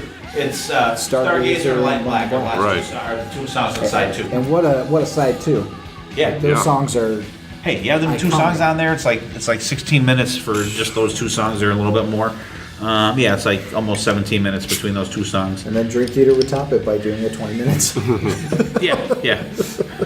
So, check that out definitely if you're a fan of like Deep Purple, Rainbow, and you haven't heard Light and Black, definitely absolutely check it out. Kick ass shit. All right, we're through. We're halfway through here. We'll do our little hidden gems, and then we'll jump right back into it. All right, time for hidden gems here. Chris is staring at me. Stop looking at me. Stop looking at me, Swan. Yeah, we're re-recording this part because I started and I totally fucked it up. So just wanted to tell you that. My hidden gem this week is going to be an album. It's from John Oliva's Pain. He had several albums out under that moniker, and on this album he played everything except I don't know. He might have even did the drums on this. I think he played everything on this, but it was all of the little riffs and parts of songs that he had left from his brother, Chris Oliva, before he passed away. Any kind of stuff or demos and everything that they had. He used everything on this album, and it's just a fantastic album. Some of the highlights on it for me is the title track, Maniacal Renderings, The Evil Beside You, Time to Die is friggin' phenomenal. It's just a great album. If you guys have not heard of that or checked it out, and out of all of John Oliva's stuff, this is the most Sabotage-like stuff from John Oliva's Pain. Because actually the other albums were from the band John Oliva's Pain, but this was just John Oliva, and just a phenomenal album. Just you guys, if you get a chance to check. Anybody familiar with this at all? No. Wow. So I guess that really is hidden, at least from you guys. Well, I've heard of John Oliva's Pain, of course. Because actually, the last time I listened to this, BC and I went down to see Saxon and Fozzy down in Reading a couple of years ago when this came out. It came out in 2006. It came out. We got to see Saxon, and we went down and we listened to this album like all the way down and back. We just rocked the shit out of it. Just a great metal album. So definitely check it out. All right, that's for me, Chris. I thought we were going backwards. Yeah, I did too. This poor guy's being caught off guard. I did. Go ahead, Dylan. I'm like totally fucked up now. My hidden gem is going to be a live performance. The Foo Fighters have recently been on tour, and they have put in a song that I really love into their catalog. They often do a lot of covers. When they introduce the band members, they'll do little snippets of the song. Like, for instance, when we saw them, they did, like, the first verse and chorus of Detroit Rock City. Right. And stuff like that. But recently they've been having... They did Breakdown. Yeah. Not Petty, but they did the whole song, though. Yeah. But on this tour, they've been covering Alice Cooper's Under My Wheels. And they've had Chris Shiflett, the guitarist, sing the song. And it's a really cool cover. And it's an Alice song that is often really underlooked. Almost has, like, a classic, just like a straightforward rock and roll vibe to it. It's got some 50s-ish influences, but it's about a guy getting run over by a girl, basically, by her love. But Chris Shiflett sings it really well, and he plays the guitar amazingly. It's a cool performance of the song. So check out Foo Fighters covering Alice Cooper's Under My Wheels. Literally, under her wheels. The telephone is ringing. Cool. I'll have to check that out. Great, Alice. You can't go wrong doing an Alice song. No. Cool. BB. All right, I'm going to go just a song. We're going to go a band called Tough. They were formed in 1985 from Arizona. They're a American glam metal band. The song is called Tied to the Bells. They really sound like a Skid Row, Ugly Kid Joe kind of combination with the melodic song from 1980, a lot of shredding guitars. They played M3 This year? 2 years ago. I didn't go that year. That was the year you didn't go. Yeah. They played M3. I do not remember that. At 11 o'clock in the morning. They were early, I think. I'm pretty sure they did. I'm gonna have to look that up, but I'm thinking they did. Though. So they just the song this week. Tough, Tied to the Bells. Really cool tune. Is that All right. T-U-F-F? Yes. T-U-F-F? Yeah. I'm definitely familiar with the band. I don't know their catalog a whole lot, but they are a good, really good band. They played 2013. Yeah, I thought that. I knew they played it. I knew they played M3. Well, then I did see them.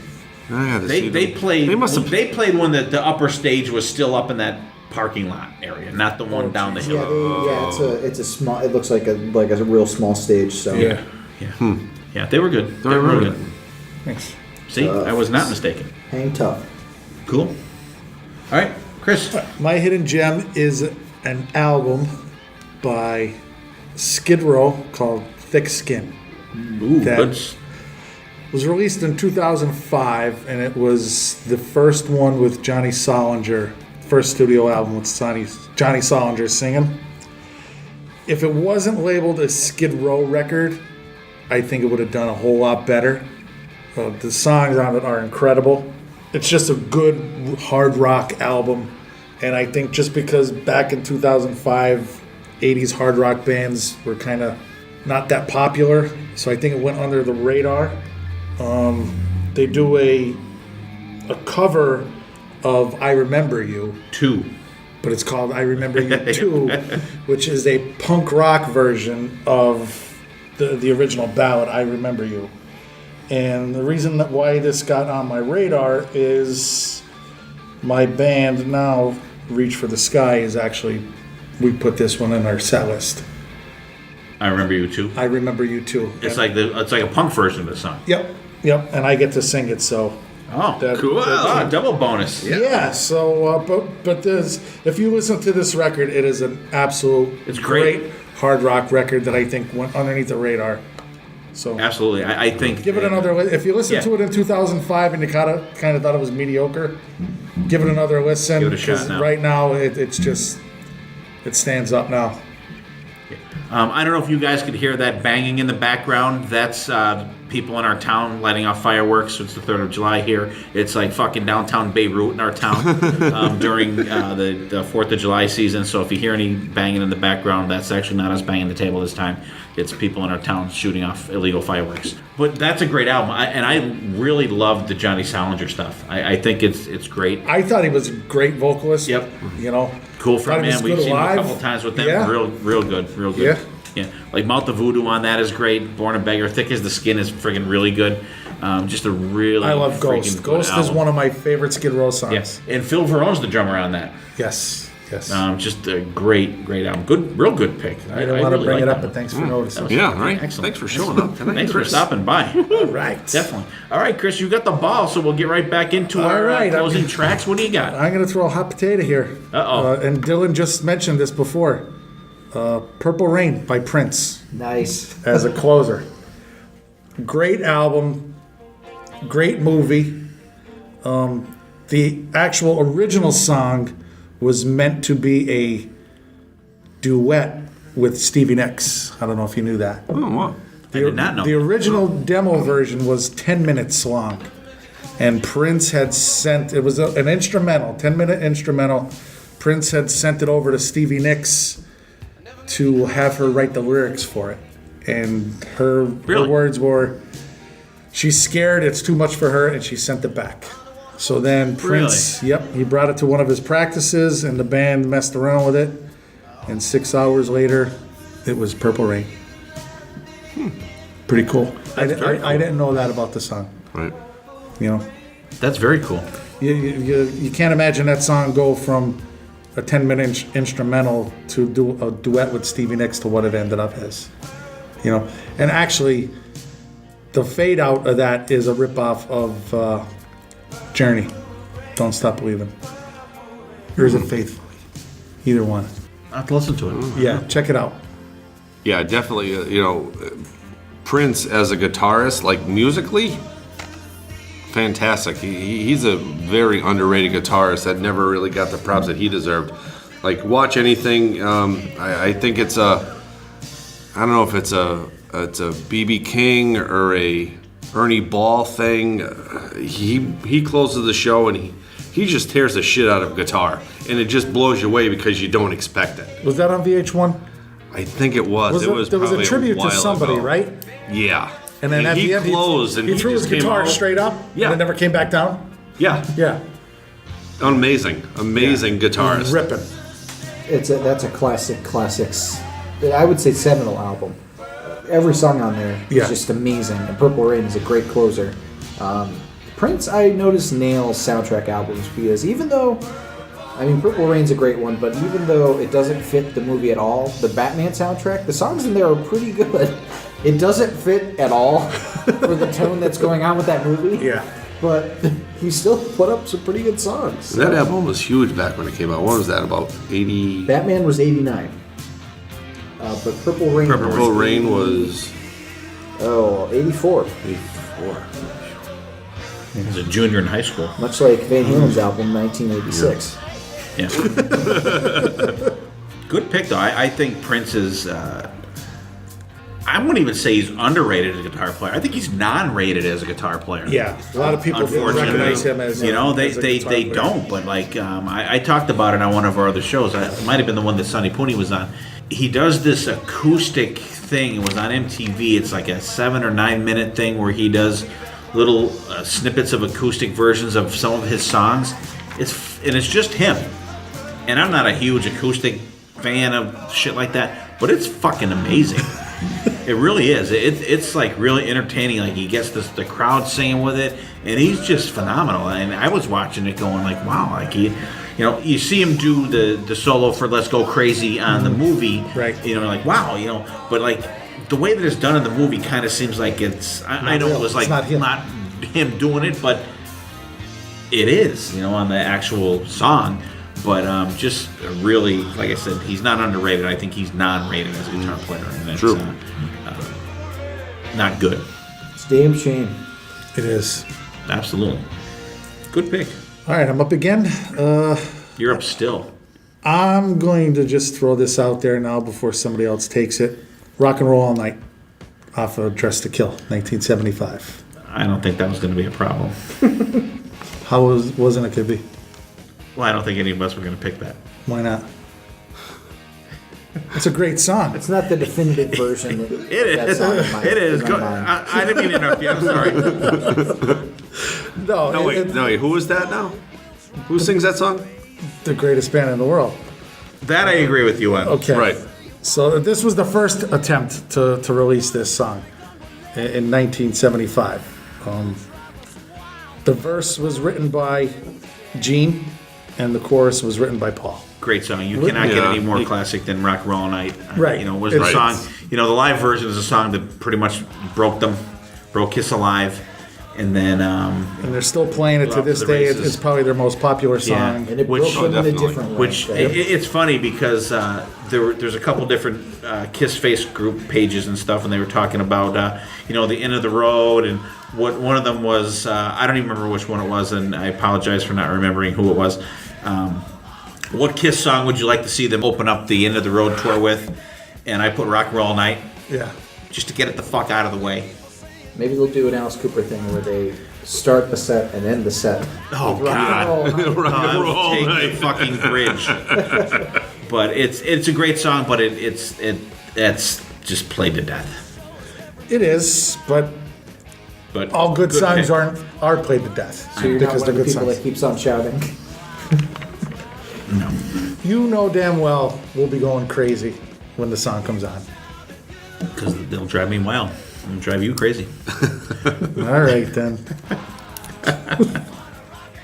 Good pick, though. You can't go wrong with that. I'm glad you did pick that. Because I honestly did not even think of that.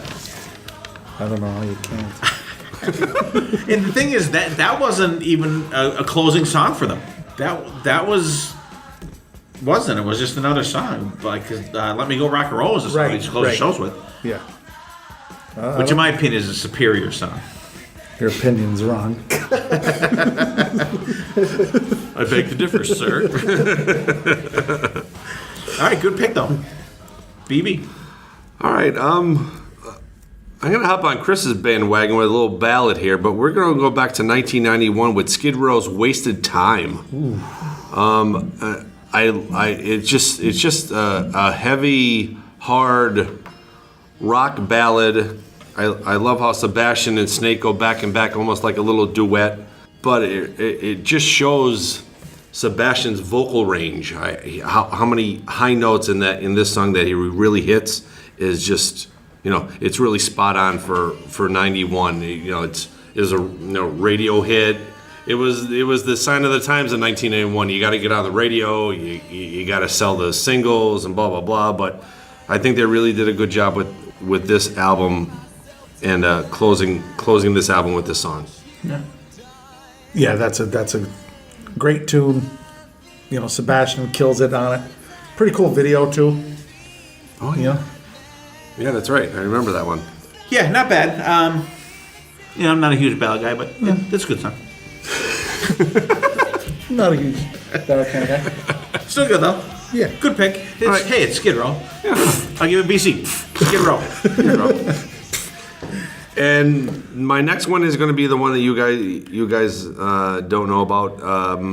The self-titled album from Blackstone Cherry came out 2006. They close it with a song called "Rolling On." It's just a heavy Southern rock song. You know, they talk about Merle Haggard. I love how the guitar and the synthesizer start, and they just destroy it all the way through the song. And it's just a great Southern hard rock, great way to close their opening album. Like I said, Blackstone guys Cherry. may I'm not familiar with the song. yeah. Blackstone Cherry is a great band. They are just a phenomenal band, and we talked about them on another episode too. Just amazing how they play stadiums in the UK and Europe, and they're like they're almost like the modern playing day clubs here. It's crazy. modern day Leonard Skinner. You know. Yeah, definitely. And the singer is the lead guitar player too, which he friggin' shreds. Yeah, and then there's another guy too. Yeah. I couldn't tell you his name offhand. Aren't they on a tour this summer? Aren't they on a bill? They may be because they just released an album maybe I think they were on like about a 5-6 months ago. with a 3-4 band bill. I think they are. I forget who, but I Yeah, they always get like thrown in the mix. They're never really any headlining. Yeah, which is sad. Unless it's a club. Yeah, in Allentown. So I think my next two songs is going to be a thrash 2 for 2. First one is probably, I would say, the most popular song by this band, off of Rain in Blood. It's Raining Blood by Slayer. The one song that I think, if you don't know Slayer, you at least know that song. Starts off with like a moody kind of rain, thunder, and then kicks in with that classic riff. Great riff on that song. And it piles through to the end, and then it ends with the rain, thunder again. It's a really cool, iconic thrash song that makes you believe, I definitely see Slayer being one of the big four of thrash. That's a great record. Yeah, That's one of my all-time favorite records. They're just a phenomenal. It's nonstop, right from the get-go. I just think Kerry King is such a jackass. Angel of Death is Personally, Yeah. but that is a good Fucking record is awesome. And that album, for when it was made, was just like it was so not what else was out there. Right. And the songs are really really good. You know, the guitar playing, it's amazing. The guitar work on that Amazing. album was It is phenomenal. a great Spot band. on. Yeah, we're gonna get a thrash episode going one of these days too. So you'll definitely be hearing from those guys again. poor Tom though. Can't headbang anymore. Yeah, I know. Dude's got his neck vertebrae fused. How could you be in Slayer and not bang your fucking head? That's got to be the most restraint ever showed of anything. You know, They're playing Montage, the 31st. there. Yeah. With who on rhythm guitar? Gary Holt From Exodus. from Exodus. Gary Holt is fucking amazing. And Exodus may or may not be making an appearance later on in this list. All right, cool. But, the next song I have is from my personal favorite of the Big Four, Anthrax, from For All Kings, Zero Tolerance. It's a song that goes through a couple different motions. I decided to go a little different with Anthrax's pick. Go for like their most recent album. It has that standard thrash, but it also has like a little slower of a part. But it's a really cool song. Takes you on a journey. For an album that grew on me. I wasn't originally like, oh my god, For All Kings is great, but I really like it now. I don't think it's as good as Worship Music, which came before. Well, when they slow it down like that, Scott Ian can do his like stomp that he does. Yeah. Well, I always picture him doing that, like when he actually had hair with his guitar with the New York Yankees emblem on the guitar. But great. And you know the funny thing is about For All Kings, for Father's Day I got some awesome Amazon gift cards from my wife and my children, and I ordered the first Wasp album from Amazon. Really? On vinyl. Yeah. And they sent me Anthrax For All Kings for some fucking reason. I have no idea. But I'm like, but it was like it's like a double gatefold thing. So I'm like, I'll just fucking keep it. Now, is it the deluxe edition with like "Carry On My Wayward Son" and "Black Math" on there, or is it just like the regular standard album? I don't know. You know, and I haven't listened to it yet. Because those are two great covers. But it's got like a plastic sleeve that goes over the album. It's cool. Good song though, really good song. I definitely picture Scotty in doing his Scott stomp. And it has the standard Scotty in, yeah. Yeah. Yeah, and he does cool the background vocals for Anthrax, I think, are always really cool. Yeah. Well, you got to see the Big Four, right, Chris? Yes, I did. Yankee Stadium. Absolutely. What a kill, dude. Killing myself that I didn't go It to was see awesome. that. See, we weren't like really friends then, though. I definitely would. If you guys were going, I definitely would have friggin' went.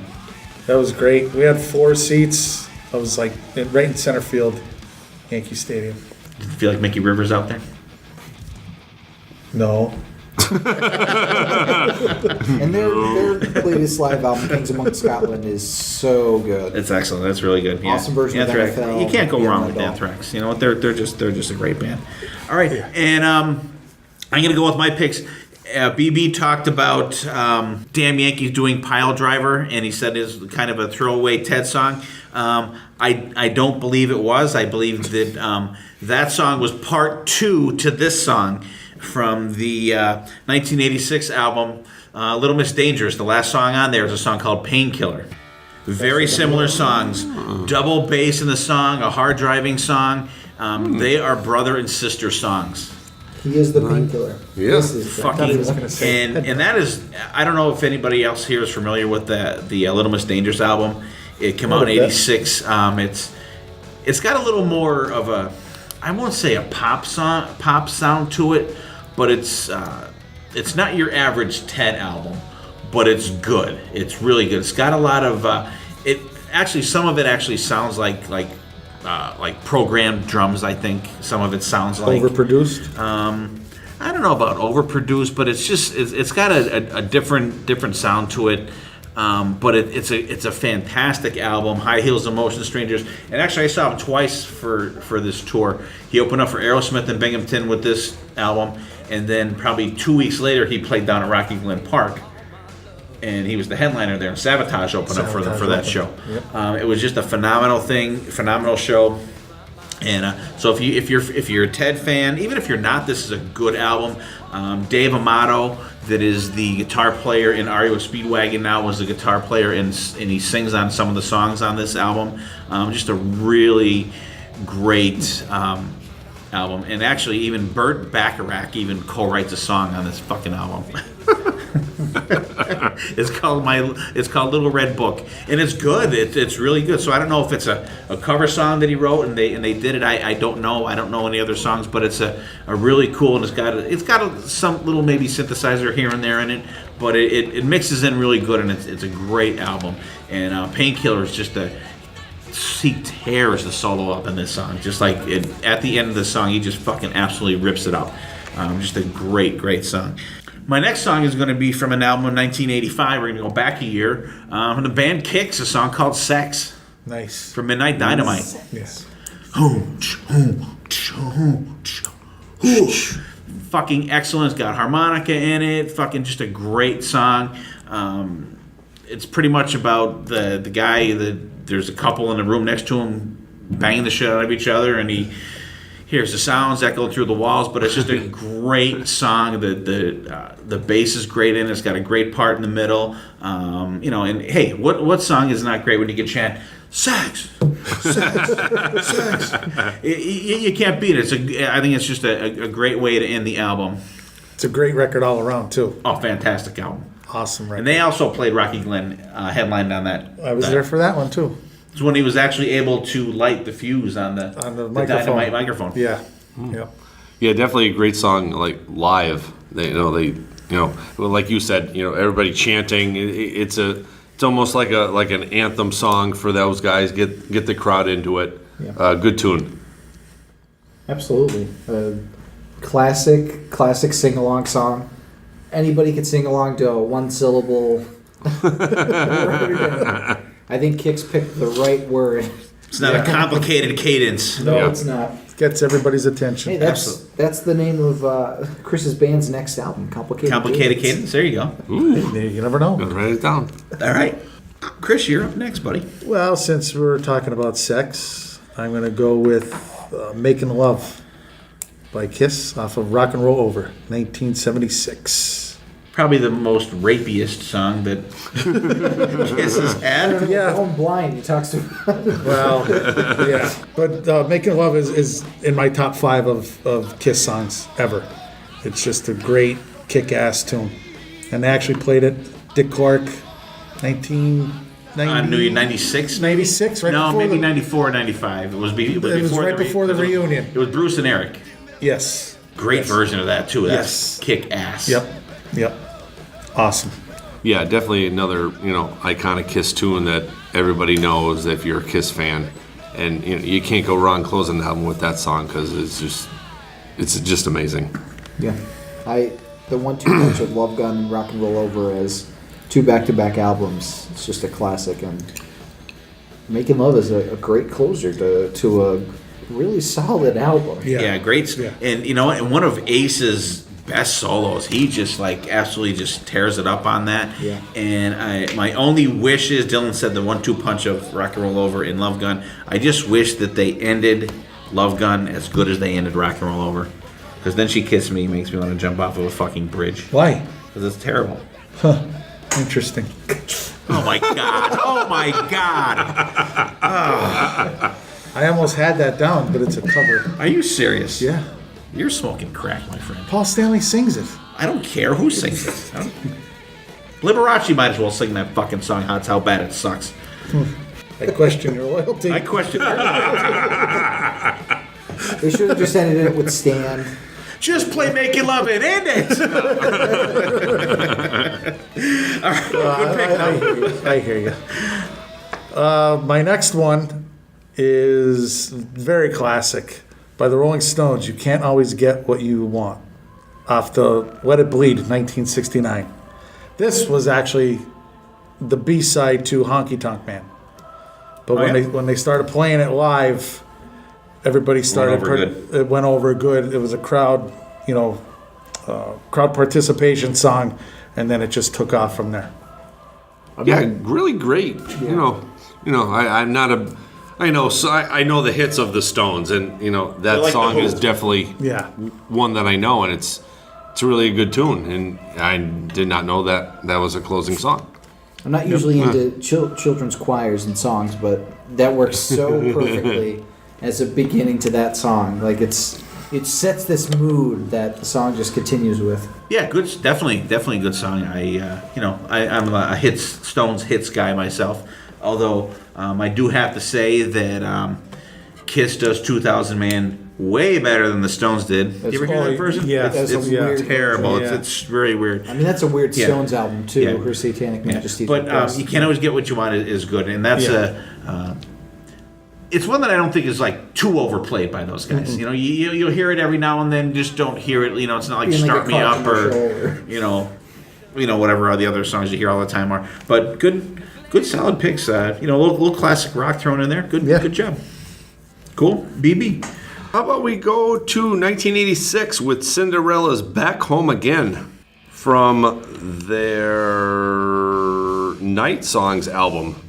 Their debut album, great song in my opinion. I love how the opening riff between the two guitars go back and forth. I'm a really big fan of Kiefer's raspy voice back then in 1986. And it's more of a heavy-driven guitar song for what you would think Cinderella is. It kind of starts slow, but it's one of those songs that progresses into a little bit heavier tone towards the end of the song. So I think it was a great way to close their debut album. Great song. And you're right. That was going to be one of my picks too. Not one of my final picks, but I have it on my list definitely. Real good pick. Great solid debut album too. Yeah. Gotta love Cinderella. And then my closer for the album for me is 1988's Queensryche, I Have a Stranger. Really great tune. It closes the story that we talked about last last couple episodes with our concept albums. I love this. I love this song. Queensryche's iconic Operation Mindcrime album from 1988. Great way to close it, and I just think it's just an iconic Queensryche song, and just another great way to close their album. Yeah, we sang the praises of Eyes of a Stranger, and obviously it's well deserved. I love how it ends with like almost like a cacophony of sound, and then with the revolution, and then it's like done. Ends with a great crescendo, just like a great build up. Like you get chills, like how it ends, and yeah, I think the last part of that song, and I said it on that episode too. When you see them do it live, they have the visuals behind them, and it flashes back through the whole story and shows like news clips of like people throwing Molotov cocktails, and then when they had the uprising in China and shit like that, and just like crazy, like street violence and shit like that. It's just a big crescendo, and I think that's a song that the visual aid of them doing that live just actually brings that song out even more. And the end is just, like you said, to that revolution, just like fucking wow. You're like, holy shit. And I remember the first time I saw that on video, and I was watching that, and I was actually home at the time, and I was able to watch it with the TV fucking cranked up, and I just was like, I rewound that song like 3 times just to, it was on VHS actually when I had it. That's a tape that you used to put in a machine, and it used to play the stuff that you put that's on your Blu-rays now. VCR. But I remember rewinding that a couple times and just watching that over and over again, just amazed at how just that everything came together in that. And even if you don't have the visuals, it's just amazing. And if you ever see that, you will think of that every time that you hear that song. And it's just absolutely amazing. Great tune. Great live tune, too. Yeah. Good pick, BB. Yahoo! I figured someone was going to pick that one. I had that on the list, but I figured someone would pick that. It's going to come up. Yeah, definitely. Done. My last two on like the main part of the album, minus the bonus tracks. My first one is from an amazing album called Dirt, Alice in Chains, Wood. A great song to end a classic album by Alice in Chains. Probably, I think, my favorite from them. Yes. It just ends with like such a powerful like if I could, and like you're just like shit. Okay, Lane Staley, it's okay. Like you feel the emotion in the song, and it starts off kind of moody, but it has a really rockin' edge to it. It's a classic song to end out Alice in Chains' golden years before the band fell apart and Lane Staley unfortunately passed away. Classic song though. Yeah, definitely. Like you said, it's probably one of my favorite Alice in Chains songs. I think I actually first heard it. There was a movie called Singles. Yeah, Singles. Yeah. It was on that. It was on that soundtrack. Mm-hmm. And then after I heard that, I picked up the album.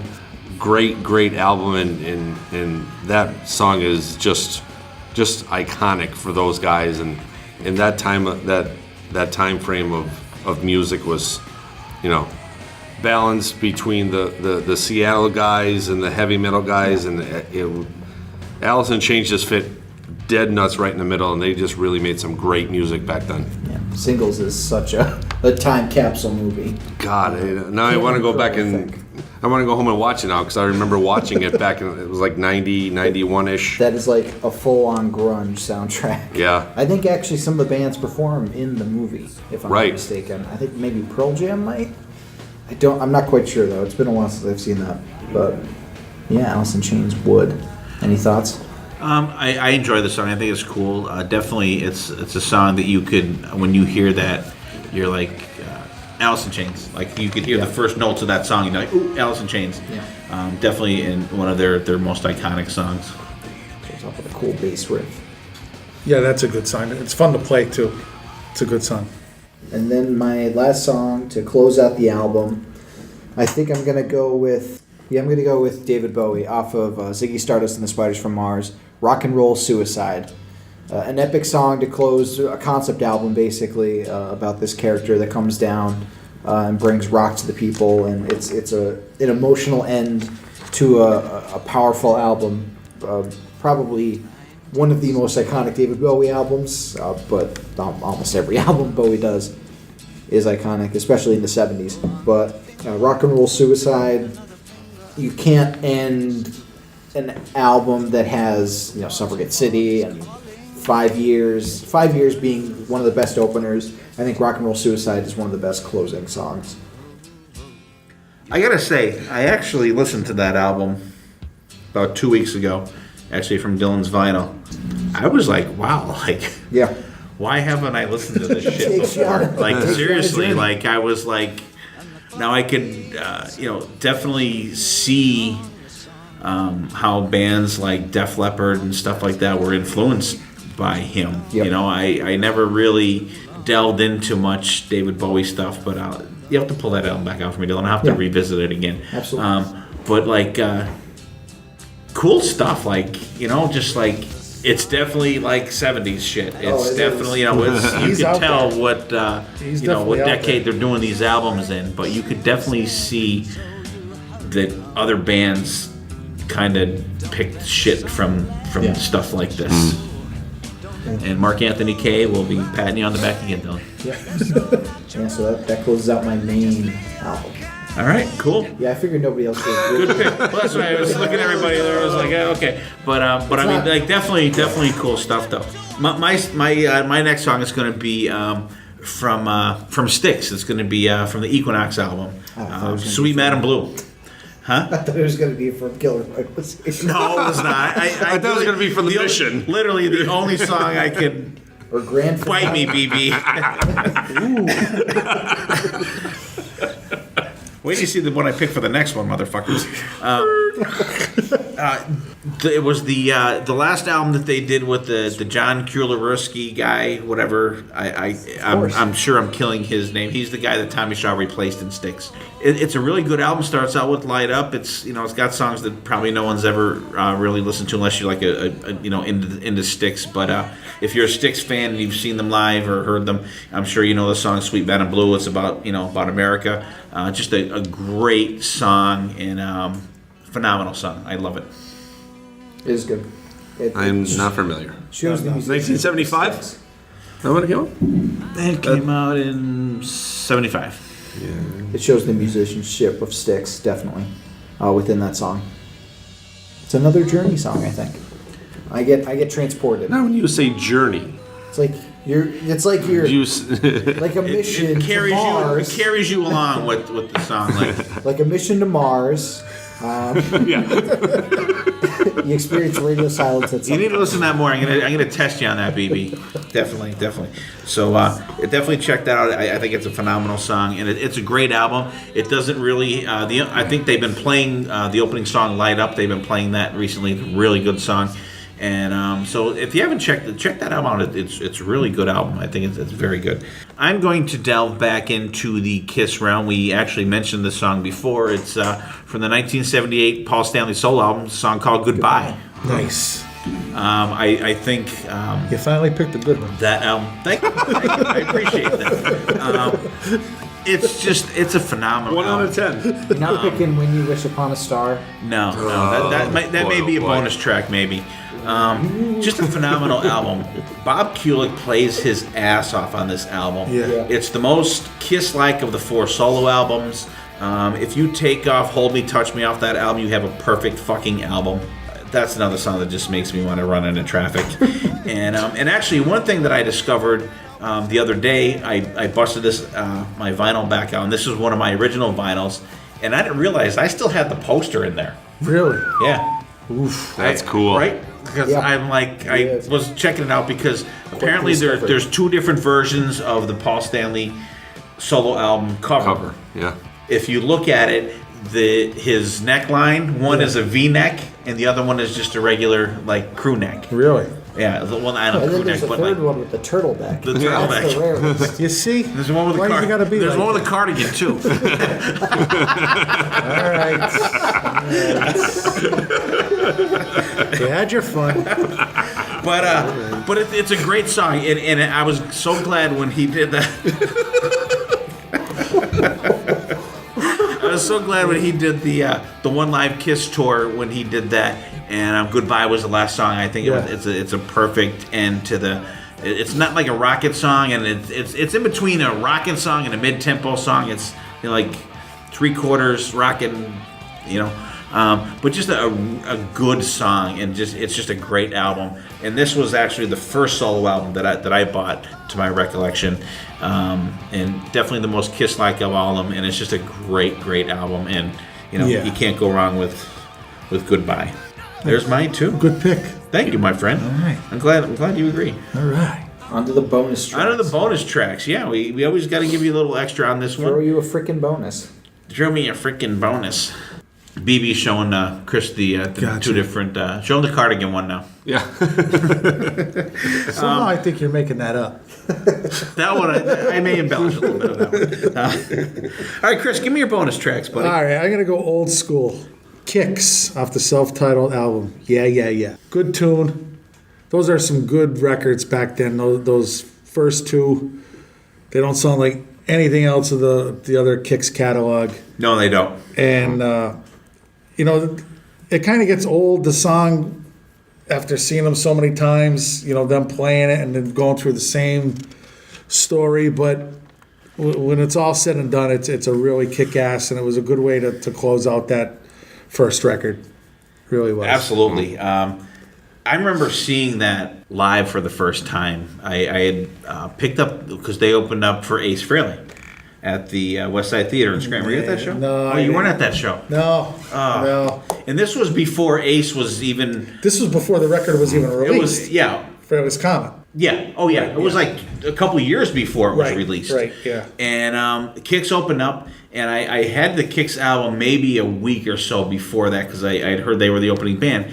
And I remember seeing that live, and it was so cool. Yeah. Because it was like, it's a live song on a studio album. Right. And the first album is great, and it was really cool to see. He brought out the big long, looked like a big condom full of balloons. Yep. And like rode it like a bowl or whatever you want to call it. Just really cool, and I thought it was a great song. Although I do have to say, when we saw Kicks this year at M3, it was kind of a relief to see them end the show with Dirty Boys rather than Yeah, because I think that was one of the main reasons that seeing Kicks got so stale, because it was the same exact thing every time. Year after year. But it was so cool to see Dirty Boys. But yeah, it's just a friggin' great song. Yeah, definitely a great way to close their album. And then, like you said, the way they close their show, coming out, and the balloons are, big condom full of balloons. They break the condom, and the balloons are flying everywhere. Everybody's kicking them and throwing them around. Just a great little audience participation at the end of the show. Yeah, it's a good song. I like it. All right, cool. Give us your next one. All right. Next one is from Keel, off the Right to Rock, No Pain, No Gain. And the reason why I actually picked up this record the first time was Gene Simmons produced it. So that's how I got into Keel. And that's a really good, heavy record. I like it front to back, and going out with No Pain, No Gain was a good choice to close it out. Yeah, I'm trying to... The brain isn't working. I would have to actually hear the song to be familiar with it. So I don't know about this one. I love Keel, and I was actually familiar with Ron Keel because I had the Steeler album when it first came out. Yeah. And I'm reading actually right now in the process of reading Ron Keel's book, and I guess Yngwie was actually out of the band like right before the album even came out, so that like they played some shows with him and stuff. And I was already familiar with Ron Keel, and then as you said, Gene, I didn't get to this far in the book yet either, where they hooked up with Gene. Spoilers. Phenomenal, huh? Spoilers. Yeah, phenomenal album. I think it's great. Yeah, and I love Keel, and Ron Keel is going to be at the Rockin' Pod Expo 2 this summer, August 25th down in Nashville. We will be there. It's Gene Simmons' birthday. Yes, it is. Okay. It is. Actually, it's my cousin Kim's birthday, too. All right. Happy birthday, Kim. Yeah. we're going to be having a commercial coming up. Sorry to cut it on your pick, but we have our perks up there for the thing. We will post them again on Facebook, and hopefully you guys can help out, and hopefully we can get you guys someone on the show. We'll send you some swag in the mail. You can give us an album to review. You can give us a topic, depending on what you donate. And anything that you donate does not go to us. It goes to the Podcast Expo to defray the cost of them putting this on, renting the venue, and getting bands and stuff like that. It's a great cause, and we had a great time last year. We will be there this year. Still love it loud? So do we. Rockin' Pod returns to Nashville on Saturday, August 25th. Over 25 rock podcasts from all over North America recording on site. Vinyl and memorabilia dealers selling the best in rock merchandise. And awesome rock musicians and personalities participating in signing sessions and on-stage panel discussions throughout the day. Special guests include current and former members of Korn, Kiss, Angel, Winger, Loudness, Accept, Bang Tango, Kick Tracy, as well as producers that have worked with Slayer, Ozzy, Alice Cooper, Sevendust, and many more. More guests being added weekly. Don't miss your chance to be part of an awesome celebration of all things rock. Rockin' Pod takes place at the legendary Nashville Palace, August 25th, 2018. More details available at rockinpod.com. That's ROCKNPOD.com. The Nashville Rockin' Pod Expo. Brought to you by Blind Tiger Record Club, School of Rock Nashville, and School of Rock Franklin, a DBG Productions event. Great pick, though. Keel is a friggin' phenomenal band. Very, very underrated. And like I said, Ron Keel will be there. Super nice guy. We met him years ago. He used to be at all the Kiss Expos back in the day. Mm-hmm. Yeah. And super nice guy. I have my picture taken with him, so I'm going to take that down. Yeah. And get that. That was a lot of hair ago and a lot of pounds ago when I got that picture taken. But I met him in Rocklahoma. Oh, yeah? Mm-hmm. Real nice guy. Super nice guy. Really cool guy. Good picks. Cannot go wrong with Keel. BB? All right. Bonus it up. My two bonuses, we're going way back. We're going to 1972. We're going to go Deep Purple off their album from Machine Head, Space Truckin'. How can you not close an album with one of your iconic songs, which, they didn't know that at the time, but, you think of Deep Purple, that's definitely one of their top 3 songs you're talking about is Space Truckin'. And just a great, iconic song for them, rock and tune from 1972, and still today, you still played on the radio, people still rocking out to it. One of the 3 main songs from Deep Purple that people cover, I think. Tesla does a great version of it on Reel to Reel. Reel to Reel, yeah. Yeah, that. Smoke on the Water, obviously. And Burn. Burn, yeah. Yep. But Highway Star is a song that a lot of people cover too. Yeah. You cannot go wrong with Deep Purple. And they're a band. And we had Chris and Ed Jankowskis on the show to do a Deep Purple episode, and they have great iconic songs that you hear.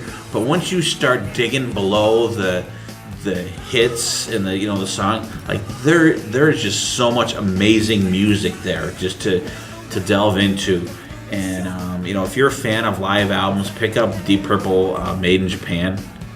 Absolutely classic. Fucking amazing classic album. The version of Child in Time on there just will blow your mind. Great pick, BB. Right. And then my next one is going to be Skinner with Freebird, but Chris stole that one, so we're going to call the audible. We're still going in the 70s, 1970. How about Fairies Wear Boots? Yep, from Black Sabbath. To me, this is my favorite Black Sabbath album from Paranoid. I love this album front to back.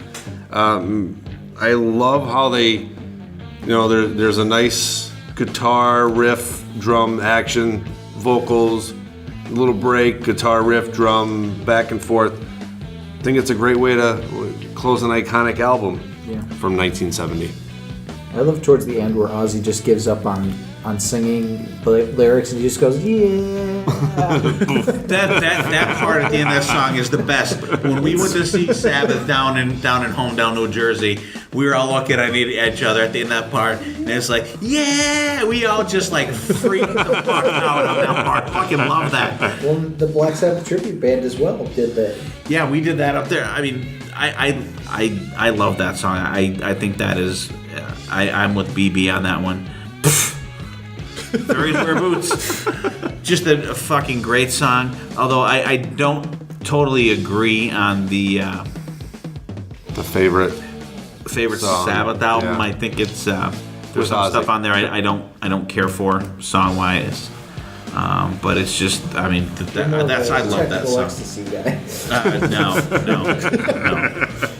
I'm actually more of a Tony Martin Sabbath guy than anyone. But Really? yeah, I love the Tony Martin stuff. Fucking amazing stuff. I think way underrated. But Fairies Wear Boots is just phenomenal. Like War Pigs, Paranoid. Like Planet Caravan, I don't care for. I hate Iron Man. Hate it.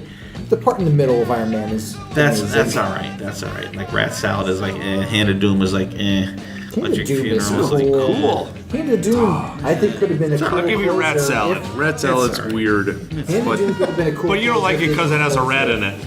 That doesn't help. Not fucking If they didn't close with Fairies Wear Boots, I think Hand of Doom would have been a really cool song to close with. I'll have to listen to it again. It's just so moody and just like That's true. what I consider from Black Sabbath to be. Back then, definitely. That is like yes. a quintessential I definitely Black agree. Sabbath song. Chris has got nothing. I got nothing. All right, good picks though. I love Fairies Wear Boots, and that was a song that we were considering learning for Liquor Box too. That's right.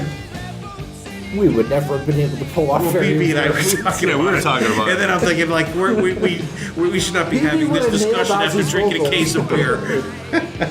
BB would have nailed Ozzy's vocals, but I don't think I could play Geezer. We would have had to Milli Vanilli that one. Yeah. All right, Dylan. So I was originally going to do a horror movie twofer with He's Back, the Man Behind the Mask by Alice Cooper and Dream Warriors by Dokken. Thank you. But I decided not to. Thank you. Two horrible songs. Listen, I like He's Back. It's so stupid. I think even mediocre Alice is still great.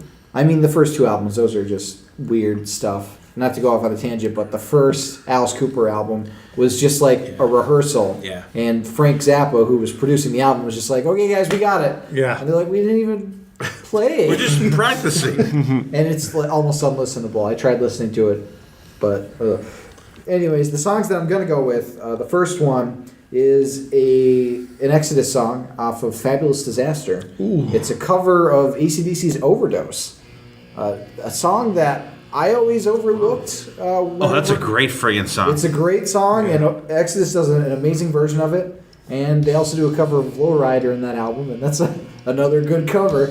But it's a great way to end a really good album. It has Toxic Waltz on it. That is a good record too. It's a good Yeah. record, and it originally wasn't on the release to it. I think they left it out of the CD release, but then on the re-release of the vinyl, they put it back on for the last track. So that's why I have it as a bonus, because it's kind of a technicality, but it's still considered the last track on iTunes at least. So that's why Overdose, the AC/DC cover by Exodus, is the first bonus track, and my second bonus track is going to be from a supergroup called the Hollywood Vampires, My Dead Drunk Friends. A classic song that's a nice tribute to Alice's dead drunk friends. You know, Keith Moon is one of them. I mean, like all the people that were quintessential in the rock scene, that were part of the Hollywood. They were the Vampires. guys, the upstairs crew from the Rainbow. The Rainbow. Drinking Club, yeah. Yep. And it's got kind of a cool drinking song feel to it at times. Like there's one part where like they're doing gang vocals. It's like, we drink and we puke and we puke and we drink and then they like It go, goes back. or but It's kind of like a pirate. Like an old pirate song. Like a pirate's thing. but it's a Maybe great, Ailstorm will do that song. It's a great song that showcases everybody in the band. A nice way to end the to end my track. If you two are done. I'm sorry. I'm sorry. Chris thought I said hailstorm. I said Ailstorm. Okay. There's a pirate. They're a pirate They're a band. pirate band. They're fucking awesome. No, great track though, and that's a great album. And we got to see them live. We talked about them before We did. too. I thought I was hoping to get. They just played around here recently. I was hoping to get to see them, but They played in the same place we saw. yeah, same. But that just didn't materialize. But great song though. Yep, Cool album too. They're supposed to be recording something new too, I think. I think so. I mean, Johnny Depp is currently broke, so he kind of needs to have more revenue in his pocket. I just wish that Duff would be back with him for touring, because it would be Other really bass player. cool. There was the guy from Stone Temple Pilots. He was Yeah, good. no, he was good. I just like Duff McKagan, man. Oh, such a Duff is Duff. Hey. yeah. They named a beer I after say they named a beer after him. That's what Homer Simpson drinks. So yeah, so closing mine out. Closing mine out. My dead drunk friends. He means us. Yeah, pretty much, right? Except we're not dead yet. Not yet. My alive drunk friends and my dad. All right, cool. Good picks, Dylan. I'm gonna in my bonus tracks here. I'm gonna throw out my one of my favorite metal bands. Love these guys. Been listening to them since they first came out. Armored Saint from the 2015 album Win Hands Down. The song's called Up Yours. Friggin' phenomenal. Listen to that song. It kind of a little bit has a little Bob Ezrin-esque-ness to it. Where they have kids chanting at the end, "Up yours!" Fucking cool as fuck. Excellent song. I would love to see these guys do this song live.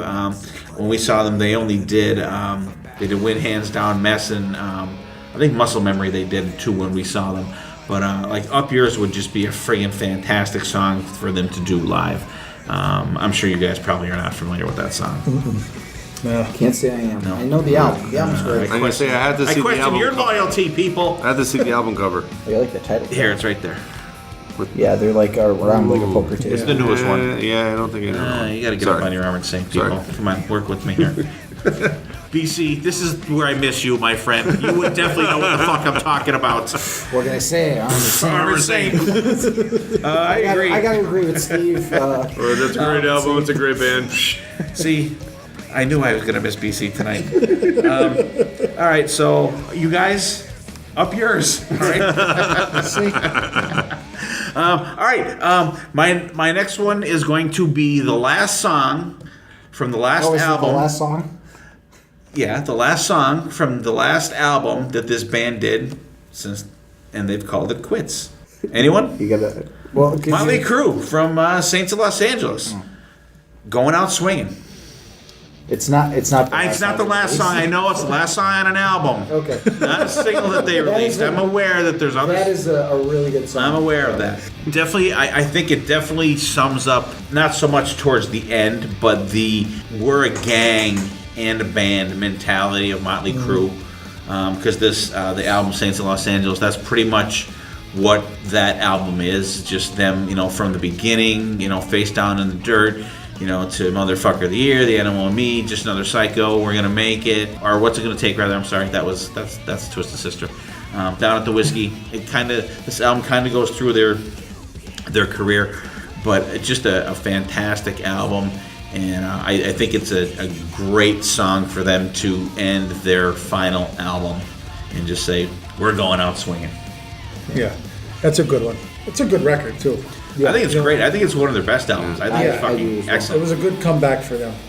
Absolutely. Yeah, it's definitely been a while since I listened to this one. I'll have to It's not as good throw as this Theater back of in. Pain, Oh, God. or New Tattoo. Or no, sorry, Generation No, Swine. New Tattoos. Not too. Generation Tattoos. Swine. Generation Okay. Swine is just like that's a what the fuck is this album? I mean, maybe one or two New good Tattoo songs is on good. there, but nothing fantastic though. But I just think it's great.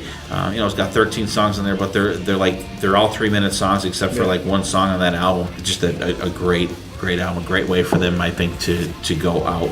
And I think a great way to actually end the podcast. We're going out swinging on this episode too. We have a lot of good songs out there. We're gonna fight the last song on this episode. Okay. On this Me and episode. BB were like, No, on this episode. We're done? On this episode. Yeah, We're gonna rewind the fight? tape. I thought I said this episode. BC wasn't even here.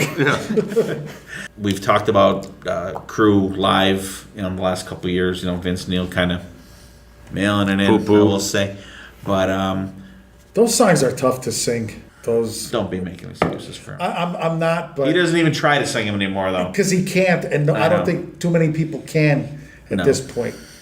He has a rough time with them, and rightfully so. But I wish he would throw some of his solo shit in there too. Yeah, He's like Poison. It's the same thing all the what the time. people want to hear. Same old song and dance. It's not what I want to hear. I don't care. I don't care about the other people. I'm with you, buddy. I'm right there with See? you. Vince Neil, I know you listen to the podcast. Come on, buddy.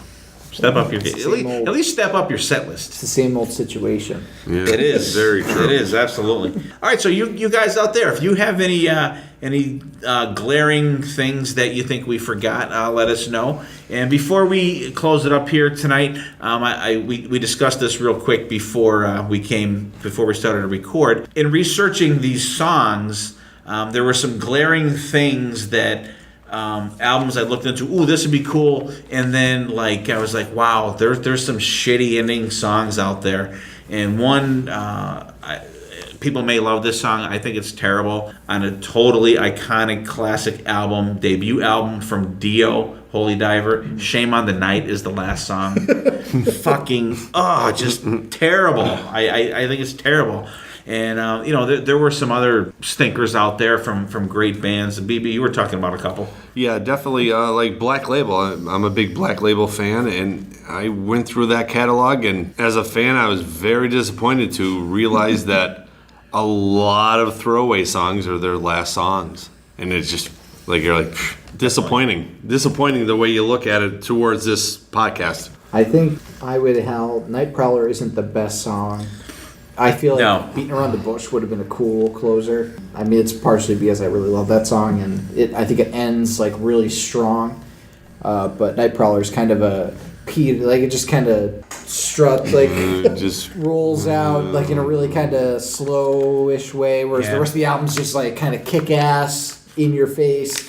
Night Prowler's a little pulled back in a way that doesn't really fit the rest of the album. And another band I was surprised by that have a ton of iconic albums and songs, Aerosmith did not have a lot of good closing tracks on albums. See, I always thought The Train Kept It Rolling was the closer on the first album, but It's not. It's not. It's not. It's in the middle of the album. It's Pandora's Box, I think. Which, they have. They have a lot of kick-ass shit, but there's just a lot of the ending songs are not I think their best ending song is "Darkness" from Done with Mirrors, which is a friggin' phenomenal song. But think of the closing songs. We talked about Iron Maiden. They have a lot of classic, epic closing songs. Empire of the Clouds, which I think is the most epic of epic fucking songs out there, is the closing song on the Book of Souls. Van Halen, On Fire on Van Halen 1. Van Halen 2, Beautiful Girls. I mean, there's just so many good ones out there. I have literally... Happy Trails. I was hoping the Full Bug was the last song. I was like, that was gonna be my fun ender. That was gonna be my rule-breaking song. It's I was a funny gonna say ender. the Full Bug and I'm sure it would be Dylan call me out on it. No, I but- would, because Happy Trails deserves I should have kept my mouth shut. I was going to throw it out there, but there's a lot of great shit out there, and We ended an episode with Happy Trails. we did. That's how We iconic did. it is. I think we even sang it. We did. It fell apart really quickly, but we tried, damn it. Yeah. So we had a great time doing this. We'll go around the table here, and everyone will say their last things here. It was a lot more difficult finding the closing tracks that really fit the album as opposed to opening tracks.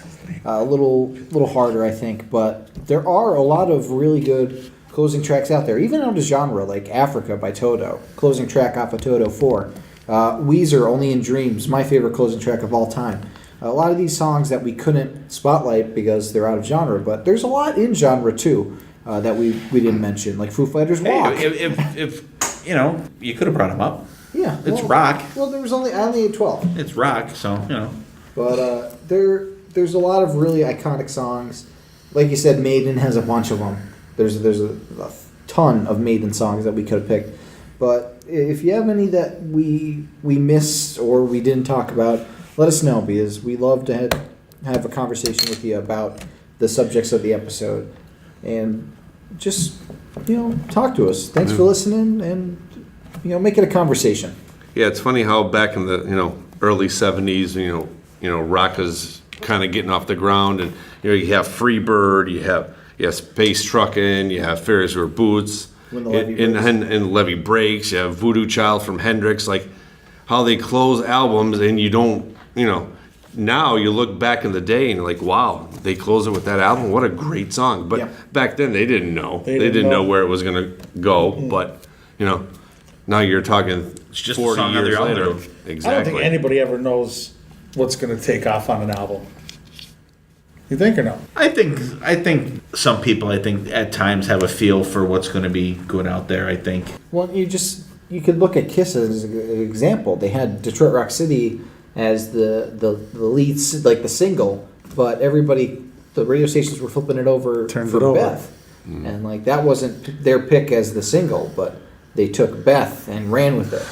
So I know it's. I don't like Beth either, believe But me. like a lot of times you don't know. Like I think Bob Rock didn't want Enter Sandman to be the lead-off single for the Black Album. It was like either Of Wolf and Man or The God That Failed. Like that was one of the songs that they wanted instead of Enter Sandman. There's no telling. Just like Chris said, everybody's different. There's different tastes. So Right. I don't think you know. You might have a good feeling about a song, Right. but But with you saying that about Metallica, someone did know. yeah. Well, that's what I mean. Like it's. You know what I mean? Well, absolutely. Who's to say what voice- There's I don't know how And that it may have been gets one of the picked. guys in the band that said, this is going to be the song that gets released. Right. Twisted Sister, I don't think they wanted, we're not going to take it on the record. Twisted Sister Yeah. wanted it, but the record company didn't. Yeah, and that was their. You know what I mean? So, song. They should have left the price off of there. History is written by the victors. True. Tell us about your album. oh, Give it a good plug here. well, if you haven't listened to it, it's called Gang Vocals, Pick Slides and Screams. Reach for the Sky is the name of the band, all one word. Check us out on YouTube Music, Apple Music, iTunes, all the streaming services. Give it a listen, give it a plug. You could buy the CD. You could buy the CD if you want to buy it. I can ship it from my house if you want. Can I get this on vinyl? You asked that last time. No. I know. because- I was hoping the answer would be different. No, because from what I'm gathering, like 100 pieces of vinyl is like $1,000 or $2,000 to make. You guys are rock and roll stars. You got that kind of cash laying around. I'm hanging out with you in Carbondale. Come on now. But the record's out. We have a show coming up with a all-female Ramones tribute called Rockaway Bitch. That's in September. I like Yeah. that. I like So Oh, they're not the Ramonas? no, Rockaway Bitch. that. Listen, So it's at a punk rock not everything barbecue. has to be the name flipped around like the Iron Maidens. I like that they. That is cool. That is That what is they. cool. I hope they play Somebody Put Something in My Drink. The best Ramones song. All right, cool. I don't have anything else Yeah, at this point. Chris, thanks for coming Thank on. you. Yeah, you guys thanks, seriously buddy. check out those guys. Reach for the Sky, all one word. It's an excellent album. I've listened to it probably 20 times already. I think it's great. I enjoy it, and like I said to Chris before, the last time we had him here, I would tell him if I didn't like it, and I think it's excellent. Thank you. Thank you. You guys check that out. We'll post a little stuff. Dylan can put a link to these guys on the podcast when we release it. Check them out. You guys, thanks for listening. We appreciate you guys. We love you guys. We like how you interact with us. Share us with your friends, family, acquaintances. If you have a pen pal in prison, let them know about us. Thought you were gonna go to Pinterest. You were sitting out in prison. That's Reach for the Sky's third album, Pen Pal in Prison. Yeah, there you go. See, that worked out. So you were We're gonna be flying the out next Bell band Cool meeting. name for a cool title of a song. Yeah. See, there you go. See, there you Pen Pal in go. Prison. I want to co-write on that, at least for the title. But seriously, check those guys out. They're really good. They're a good band to see live. We went to their CD release party. They were cool. A bunch of nice guys in the band. I've known Chris for several years now, and his singer and guitar player in the band, Steve Kuharski, super nice guy. I've known him for several years too. Just a great band, and check those guys out. Give them a shot. Give them a listen. Hopefully support these guys. Support new music. Check out new music. Like I said, share us with your friends. Interact with us on Facebook, where you can find us wherever you can find a podcast out there. Check us out, you guys. We love you guys, and we will see you next time, and there will be a next time.